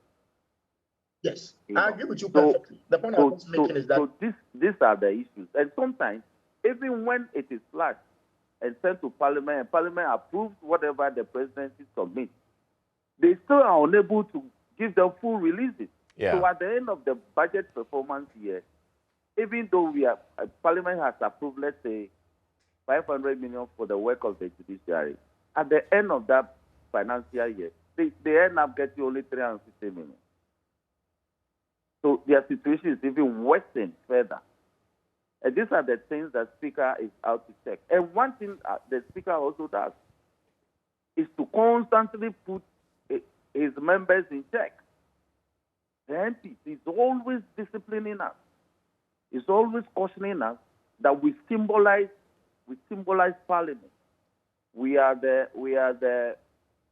Parliament agents. We are the ambassadors of the legislature. So our conduct ought to reflect the etiquette and ethos of Parliament. So he does not condone wrongdoing on the part of any MP. No. He will discipline you, even if it's in camera. He will deal with you. And I think it's a good thing. Yeah. All right. So going forward, can we expect that Parliament will continue to live up to the expectations of Ghanaians as contained in the CDD survey, that yes, you would continue to stand up to the executive? Well, I can say yes. We want to give the Republic of Ghana that assurance.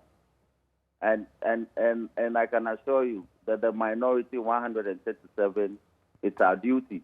Police and co will come under executive script that they must always support government policy. But it will be our duty, even though we want to support government policy, it will be our duty to scrutinize all these programs and ensure that we get value for money for this. For instance, Agenda 111, we've supported the policy. But it's the duty of us, the minority, to ensure that we get value for money. We are not shorting. If we say we are building a $60 million value, a $60 million hospital, we get value for such a project. We don't give design out for $6 million when the design is already existing. So we'll scrutinize them. All right. But we'll help them support government programs through the Republic of Ghana Camploto. Collins. Well, you always should expect the film report to hit some jabs as he exits. But on my part, I can pledge my full readiness to assist this government and Parliament as a whole to ensure that the next survey might even be more better in terms of improvement. And let me make this point. My friend said that Collins and Co will be quick to support the executive. At the committee level, Israel, you should be there, and he knows it. I mean, sometimes documents come from the executive, and at the committee level, even members on the MPP side, we have cause to question some of the figures or some of the details in the document coming from the executive. And so it is not like, as members from the same government or the same party, all we do is to rubber stamp. No, that's why I said you may come down. We do that at the committee level. In fact, most of the documents that come to the plenary, and he knows it, sometimes a lot of the things have changed. The document that comes from the executive, by the time we get to the plenary, a lot of things have changed. And members from our side contribute to those changes. We don't just approve as it is. So yes, as I said, I pledge my unflinching support to Parliament, the executive, to ensure that we continue to put the government in check and to ensure that we build our democracy, legislature improves.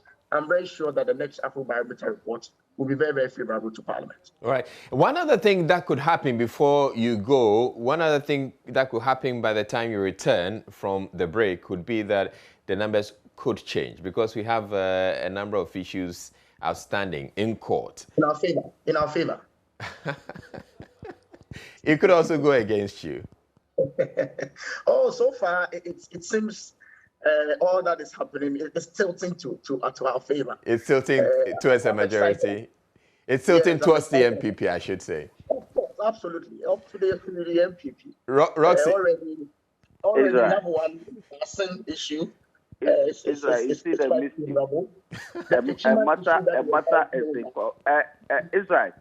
yes, Roxy. Let me assure Collins that the judicial process doesn't end with the determination of the High Court. There are appellate processes available to us. All right. And we have triggered those appellate processes. Israel, we are willing to pursue this matter all the way to the Supreme Court and even for a review. So they should relax. It is early days yet. It's a long haul. You mean it's not over yet? No, it's a long haul. All right, thank you to you both for joining us for this conversation. Roxy Nelson, Dafiame Ko, MP Sadai, and Collins Adoma, and wish you all the best in the roles that you're playing in Kofroidia and in Sunyani. All right. It's a pleasure talking. All right. So thank you very much, and you're still here on the AM show.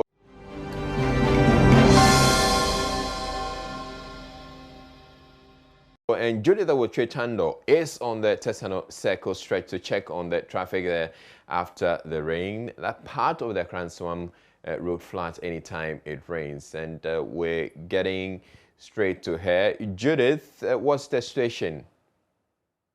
Abeka Road, but it is whenever it rains. So for now, cars have been stuck here for hours due to the flooding on the roads. And so they have been agitating for a while. We'll be speaking to some of them who are still stuck here.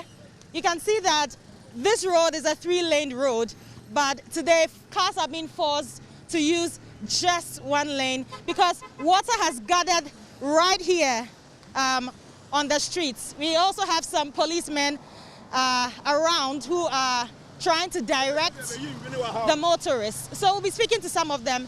Hello, sir. Please, you have been stuck in traffic for a lot of hours now. How does it make you feel? Yeah, because of the road. That's why the river is so. Okay, thank you very much. So we'll be speaking to more drivers. They are trying to meander through the water to get some space to be able to go into a free space.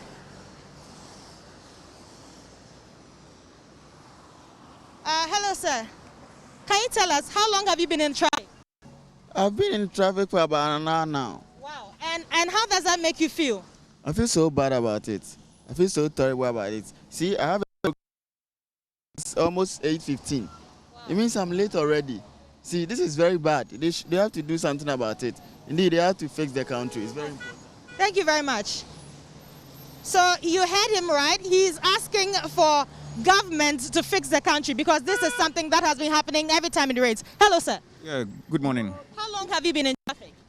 More than 2 hours. Wow. And how does that make you feel as a driver? It's very unfortunate. Our engineers in this country have disappointed us. Me, myself, I'm an engineer by profession, but this thing we shouldn't be going through this. It's not good at all. Okay, thank you very much. We are walking through water. We are literally walking through water right now, and it's a very uncomfortable situation for a lot of drivers here. They are actually asking government to fix the country. They are asking government to do something about this situation because it happens every time it rains. It happens every time it rains, and it's been a long time since this started, but nothing seems to be done about it. I have someone else here. Hello, sir. Yeah. How long have you been stuck in traffic? 2 hours. 2 hours? Yes, please. And how does that make you feel? You said? How does that make you feel? Yeah, well, just because of the rain. Yeah. Yeah, because there's a lot of flooding here. And then because of that, we can't go, we have a lot of work to do, and then because of that, because of speed and then the traffic and then... Okay, so he's been told to move. The water is filling up more and more. It's filling up the road more and more. And yes, he feels very uncomfortable and very disappointed as a result. So you can see the police ahead directing them.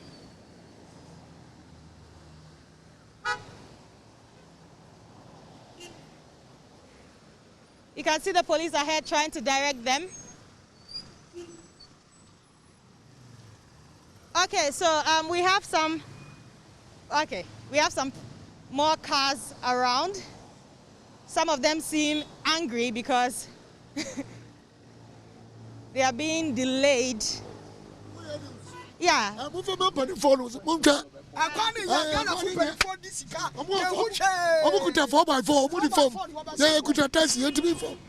he says that our politicians are driving in 4x4 cars and he is using a taxi. And they are still not fixing our roads. And so that makes him very much agitated and very angry. He wants something to be done about the situation. So we'll speak to some more drivers ahead. We are going deeper and deeper into the traffic. So there's a taxi driver here. Hello, sir. Pacho, how many? Okay. So how many hours? How many hours have you been in traffic? Okay. They have to move.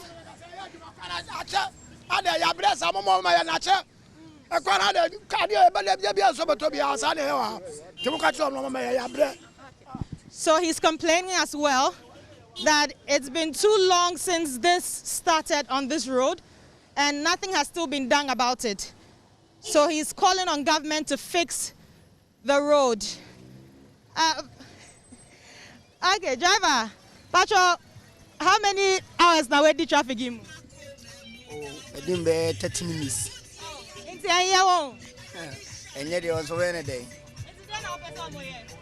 Wow, I want to ensure you can say, Gatana, we more since in United, so somewhere no me Gatano. He's calling for government to fix the gutter. I mean the road. He called it a gutter though. And so there are more cars moving. You can see from the driver's faces they are very angry. Hello sir, can we speak to you? Yes, hello sir.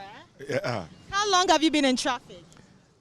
Not too long because I came from North Carnation, so I just joined the traffic. And but it's been a long while since this situation. For I don't even remember. I was telling my boy, I just dropped my boy. This thing has been here since time immemorial. Wow. They do it and it comes back to square one. I don't know what they have to do here.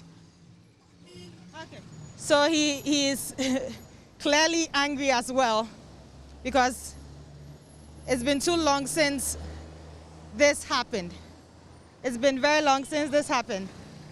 Okay. So a mate wants to talk. How many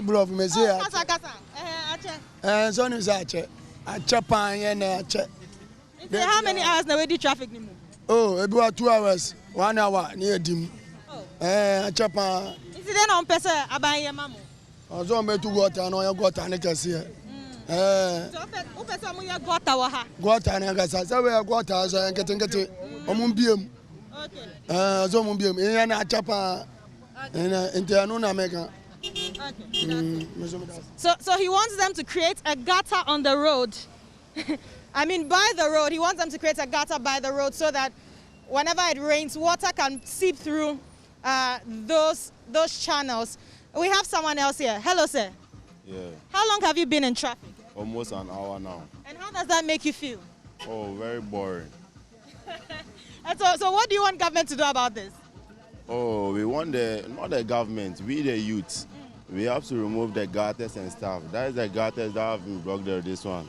Yeah. I've made this one a traffic choke because of the flooding, that's why. So everybody is scared that maybe if that person passed through the rain, the car will spoil. Okay. Yeah.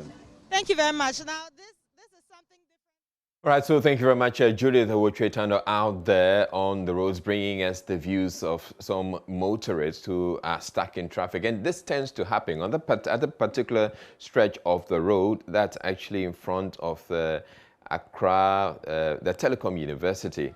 I believe right there, there are 3 lanes, but the 3 lanes get narrowed down to 1 lane because the 2 other lanes, you have the puddle of water there, and so most drivers will just stick to the the outer lane, just so they can they don't risk running the vehicles into water and running them or getting stuck in the middle of the road. So that's a problematic area. There used to be a similar issue on the George Walker Bush. That's the N1, somewhere around Tallow Oil.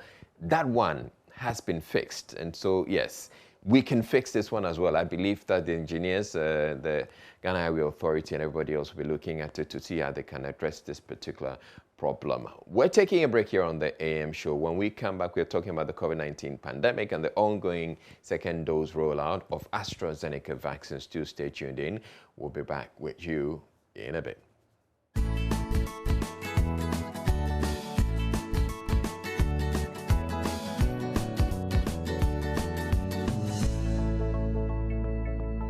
Hi, this is Lexus Bill, host of Drive Time on Joy 99.7 FM. Listen, you don't have to worry if you miss Drive Time or Personality Profile. It's going to be live on our podcast page. Just log on to www.myjoyonline.com/podcast. You can listen to Drive Time, Personality Profile, and any other of your favorite shows on Joy FM on that page. You don't have to miss a show at all.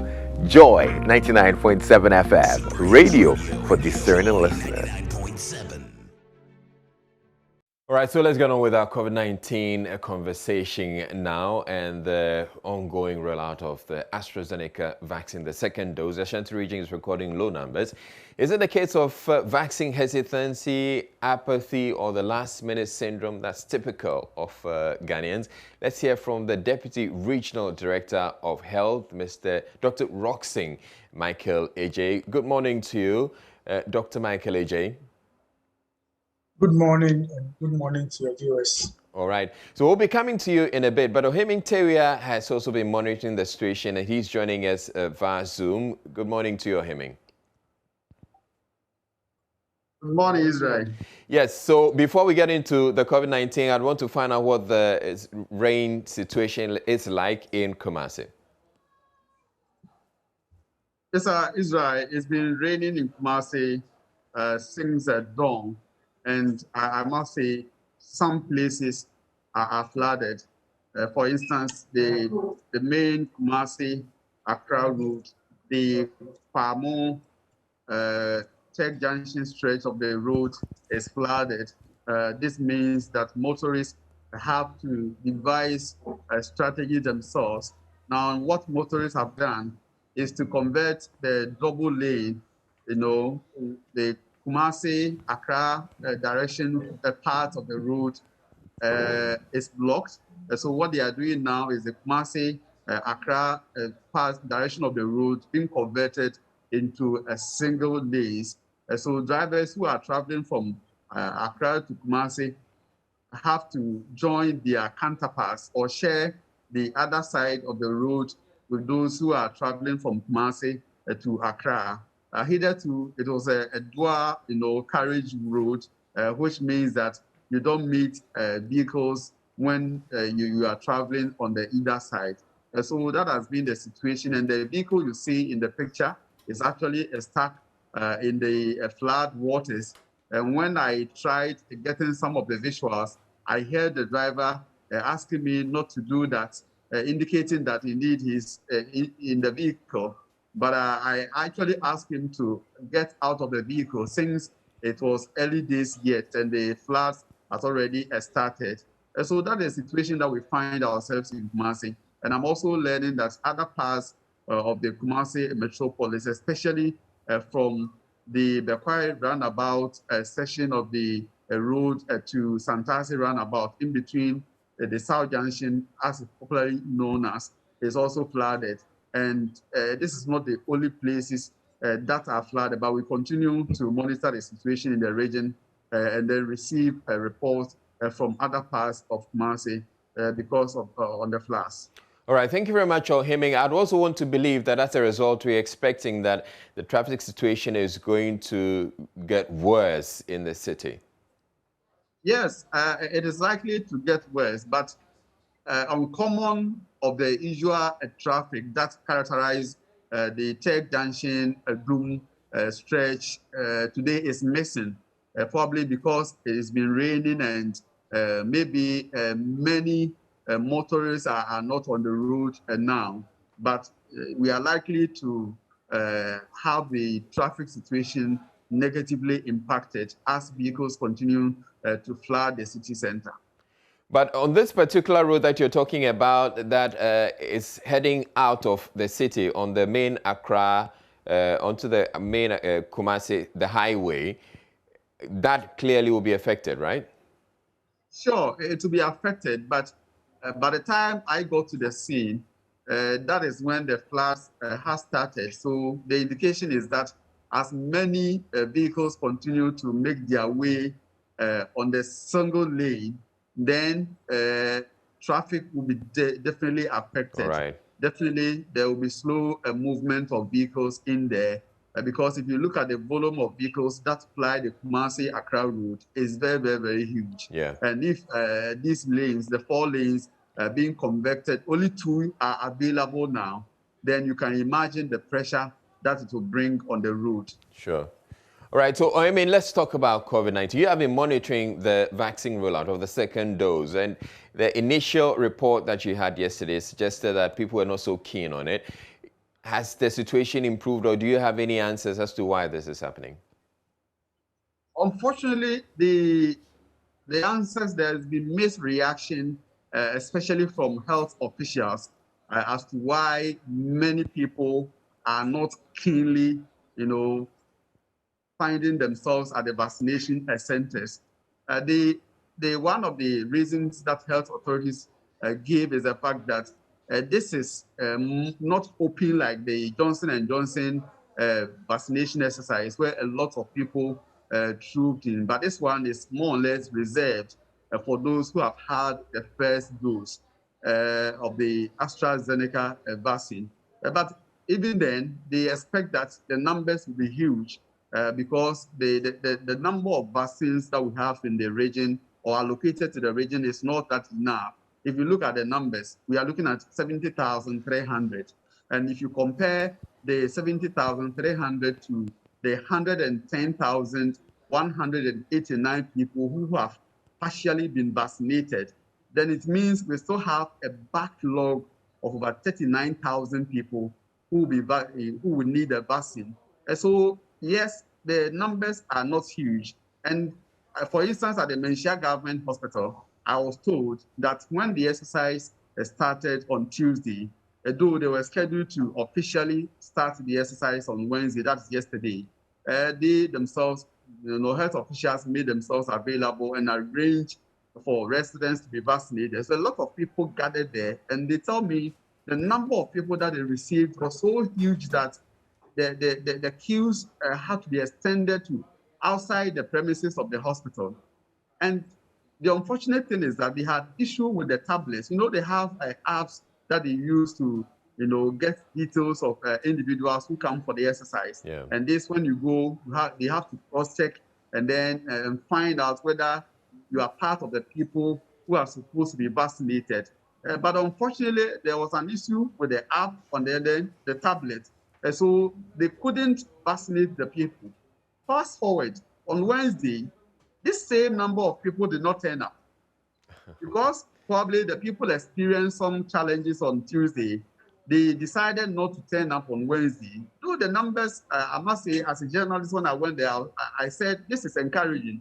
But the health official told me, if you had been here yesterday, then you wouldn't be talking about the figures that we have today. And it's not only Menchia Government Hospital. Other places that I went, the Church of Christ Clinic Vaccination Center, for instance, a few people were there, and the municipal health director told me, yes, it's been slow start. So he expects that as the exercise moves on day by day, then many more people will join the exercise. For instance, if you go to Suntresu Government Hospital, it's one of the centers noted for huge numbers. There too, the numbers were, for me as a journalist, I would say the people were there, but then the medical superintendent tells me, yes, they expected the slow start. They were not, they've not been some sort of expecting a huge people to gather there because of the nature of this particular exercise. But nonetheless, health officials believe that the region can do better than what we are doing now. If you compare the figures to what we had for the Johnson & Johnson, and for instance, the first, exercise that these people got themselves, they received the first dose, then they expect that the numbers will go up than this. But Israel, let me give you this clear picture. In Ashanti region, what we've been told by health officials is that if you look at the entire region, we've had 327,789 people receiving vaccination in general. And then if you look at those who are fully vaccinated, the figures is just about 217,602.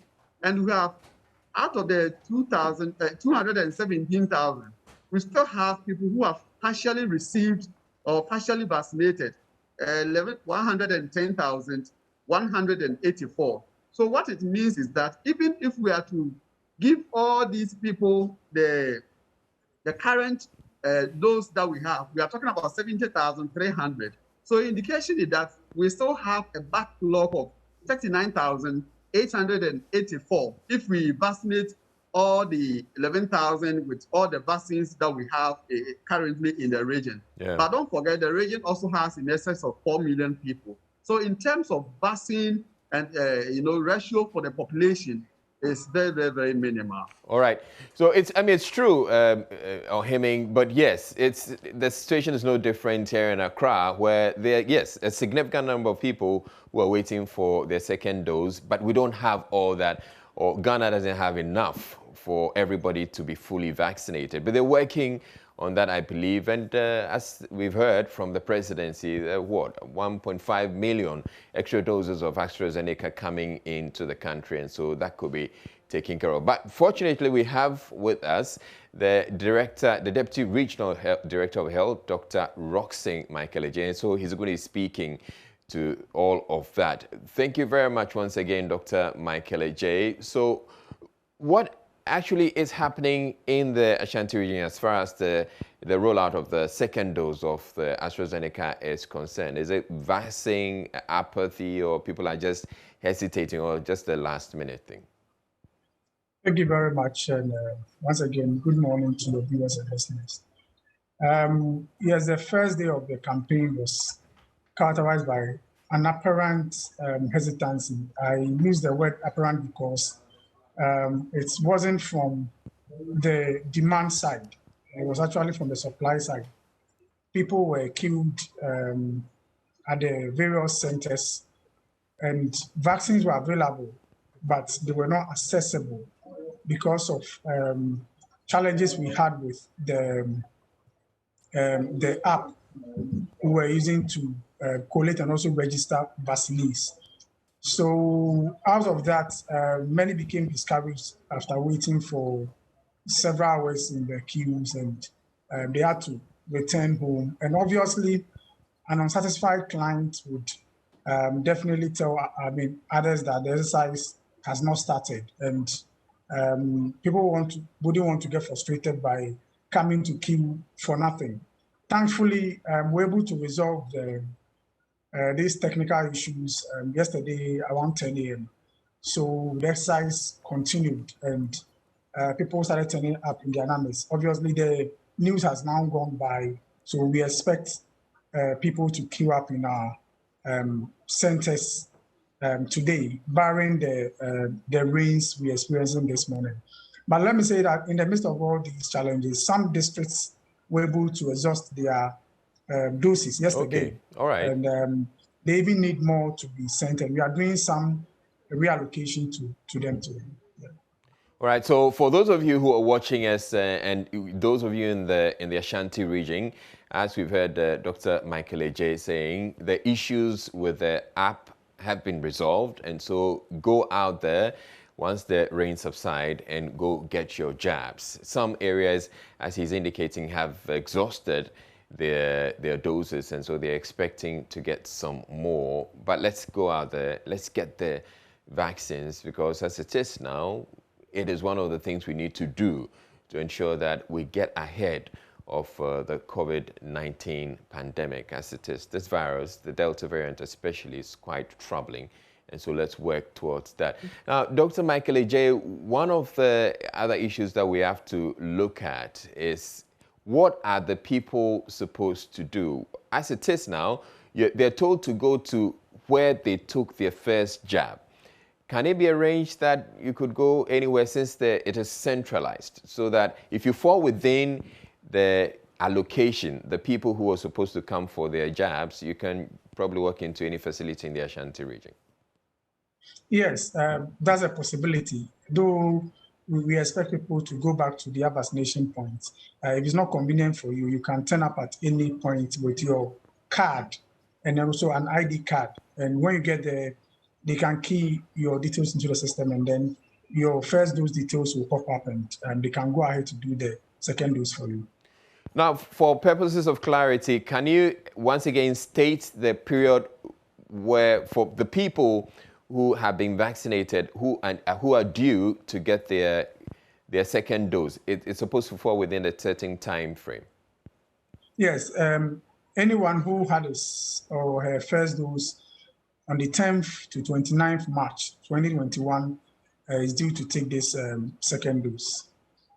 Now, there were those two who probably didn't have it or couldn't make themselves available when the second dose started, the first phase of the second dose started. Can they go back, as in those who were before the 10th of March?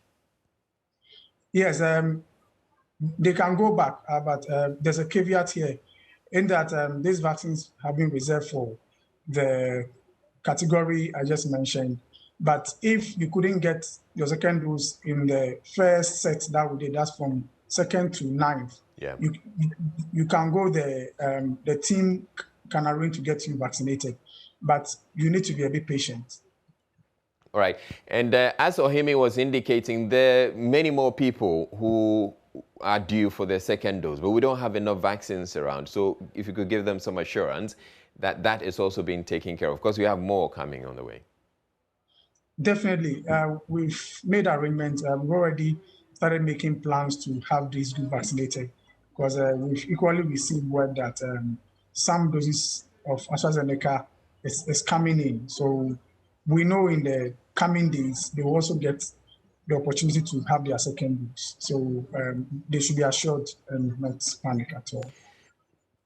And then again, let's use the opportunity to educate the people who may, well, for one reason or the other, want to stay away from the vaccination because they say the vaccines are unsafe. I know that the Director General of the Ghana Health Service has been speaking to this, but once we have you on the line, you could also speak to that and assure the people that these vaccines are safe.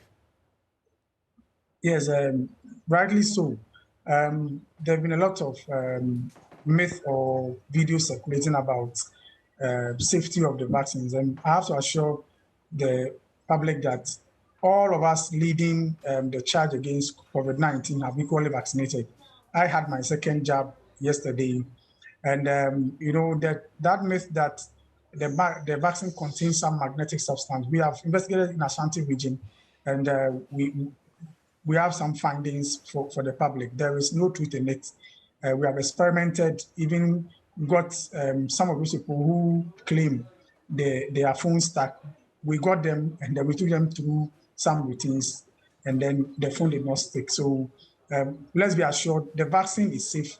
It is meant to protect us from severe disease and also prevent death. And furthermore, we've had analysis of our own local data looking at the effectiveness of the vaccine, and it's proven beyond doubt that this vaccine actually saves lives, because the deaths we've had in Ashanti region, analyzing them by their vaccination status, it was clear that persons who did vaccinate had a reduced chance of death by 76%, and this is consistent with what the manufacturer put out. So it is safe. Adverse events we've had in the region since the vaccination exercise started in March, we've had less than 3,000 reports, and this is mainly non-serious, that's minor complaints people may have, headache, fever, and we had just 3 serious adverse events, which we investigated and gone through and found out that they were mere coincidence. So there's no doubt that the vaccines are safe, and we admonish everyone to go out and get vaccinated for their protection and also protection of the entire community. Right, thank you very much, Dr. Roxing Michael Ejim. For those of you who are saying that, I mean, the bit about people saying their phones are sticking to them and all of that, yeah, really, I'm not sure that's actually true. And for purposes of demonstration, I've actually taken my phone. I'm going to stick it to my side to see if it's going to stick. As it is, it's falling. Or if, well, let's try this other side too and see if it's going to stick. It's not sticking. And I've had my 2 jabs, so please, go out there to take the jabs. And maybe before you go, let's also make the point that the fact that you've taken your jab does not mean, or you've been fully vaccinated, does not mean that you should go about and throw caution to the wind and take off your mask. The mask still has to be up, right, Dr. Michael Ejim? Certainly so. And I will still go back on the research we conducted on infection among persons who had taken the jab and those who hadn't. This was done somewhere in May. We did analysis of our local data, and we found out that persons who are taking at least one jab were getting infected, but they were not getting the disease. And what we found out was that they threw caution to the wind because people thought that, oh, once I'm vaccinated, I can go about my activity anyhow I please. But let's know that the vaccine prevents disease and reduces the risk of death. But infection only occurs when you get yourself exposed. That is when you breach the protocols.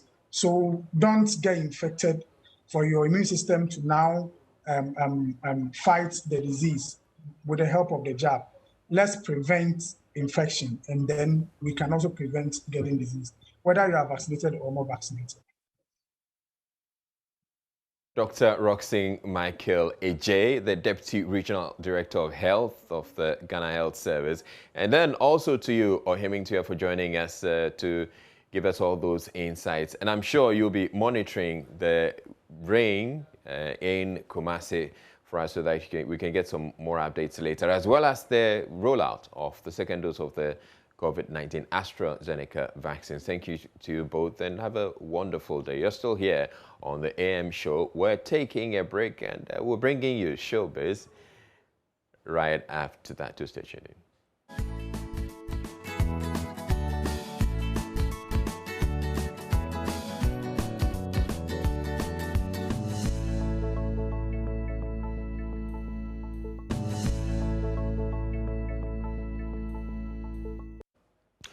All right, so we're still talking about COVID, and I want to find out from you, those of you in the Ashanti region especially, if you're not going out there to take your second jab, do you want to tell us why?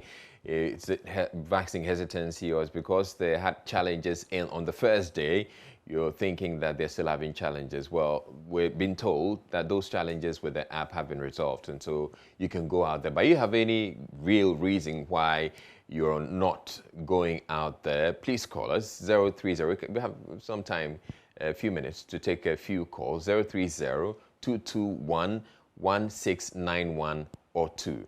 030-221-1691 or 2. If you have any issues, just let us know. We can get the authorities to address them for you. If you have any concerns, if you think that your phone is going to stick or you're going to become magnetic, let us know. We can have the authorities address that. But let's take a look at the numbers as we have it. So the total confirmed cases, we're having 119,436 cases. And the recoveries, discharges, we're getting 111,249. So as you can see, we've had 119,000 people confirmed to have had COVID-19, but not everybody is going to die. A significant number, 111,249 have recovered and been discharged. We have 1,036 deaths though. So yes, a lot of us will recover and will be discharged, but then a number of us too will die. But you can't tell in which category you're going to find yourself, whether you're going to recover, be fully recovered or discharged, or whether you're going to end up dead. Now, beyond that as well, you probably may recover and be discharged, but you may end up living with what we call long COVID. So that's why we're urging everybody else to stay safe. Keep your mask up. Right now, we have 482 cases. This is the data for August 27, and we have 7,151 active cases. Let's get onto the phone lines. George is calling from Kumasi. George, have you... Israel, good morning. Good morning. So are you due for your second jab, by the way? No. Okay. Have you had your jab already? Yes, I had the first one. So you're waiting for the second one, but you're not due. I'm waiting for the second one. Okay. Do you have any concerns? My latest phase, Johnson & Johnson vaccine. Yes. Johnson & Johnson vaccine. Yes. For the first one, is the same we took the first one. Sorry, the second dose. Is it the first one? Is it the first vaccine? So the Johnson & Johnson, it's just one dose? It's just one dose. It's just one dose? Yeah. So if you took Johnson & Johnson, you're not supposed to take any second dose. Okay. So we took the first one. Are you talking about Johnson & Johnson or AstraZeneca? No, AstraZeneca. Yes. No, not Johnson & Johnson. We took the first one. You took AstraZeneca? Yes. Okay. So you're waiting for your second dose. When did you take yours? For second dose. No, I didn't take mine. When did you take your first dose? Hello? Do you remember the date? The line is a little faint. Do you remember the date you took your first dose? All right, so we've lost George there, but if you took the AstraZeneca and it's not time for you to take your second dose, just wait, it's going to get there. Right now, we're told that we're taking those who took their first dose from the 10th to, I believe, the 20th or so. So yes, those are the ones that are due now. Let's go to Eugene. He's calling from Nungwa. Eugene, do you have any issues as far as the vaccines are concerned? My point is, my wife is a nice mother. All right. Yes. And she wants to go and take the vaccine. She has not taken some at all, the Johnson & Johnson. But she has gone around that mother. She's not able to locate exact place that she should go. So if you can help me So out, hold on. She I'll hasn't taken. to go there. Hold on. She hasn't taken the vaccine at all. At all. No first dose. No first dose. So she's not due for this one. This one is for those who are taking the second dose. Okay. Yes. I understand those who have not taken some at all will be taking the Johnson & Johnson. No, the Johnson & Johnson was made available some time ago. It's done. They're done with that now.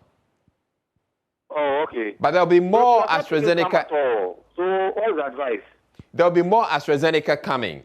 So when the more AstraZeneca vaccines arrive, they'll let everybody else know. The president told us that they have some coming from Germany, 1.5 million doses coming through. So that, I'm sure, will be available to cater to your wife and everybody else. All right. Thank you very much, Eugene, calling from Nungwa. We have Felix calling from Japon. Hello, Felix. Yeah. Yes, good morning. Yeah, morning. Do you have any concerns as far as the vaccine rollout is concerned? Yeah, please. I just want to know when when are we taking our second dose? All right. So that has not been communicated. There's some going around. There's a current stock that's going around the country. You're saying you haven't had anything coming your way? Yes, please. All right. You probably may want to contact the district health authorities. They should have some information for you. Oh, okay. Okay? But we'll find out and we'll let you know. And we have Henry. He's calling from Agona. Henry, you're going to be our last caller. Do you have any concerns? Okay. I took my first jab. I forgot, but the second jab was due on 7th June. Okay. But it hasn't come. The reason being that the first one, they brought it to the village. I'm calling from Agona. I'm a teacher there. All right. They brought it to our head post. So they haven't brought any second jab as we are speaking now for us of those who took the first one. All right. But you have your card with you, the vaccination card, right? Yes, I have it. So you look on the vaccination card and see the date you took your first jab. If you took your first jab from the 10th to, I believe, the 19th or 20th, then you're due for your second jab. And it should be communicated to you. You can reach out to the district health authorities and they can let you know where the second jab is being rolled out. All right? Okay. Okay. Yes. Thank you very much, Henry.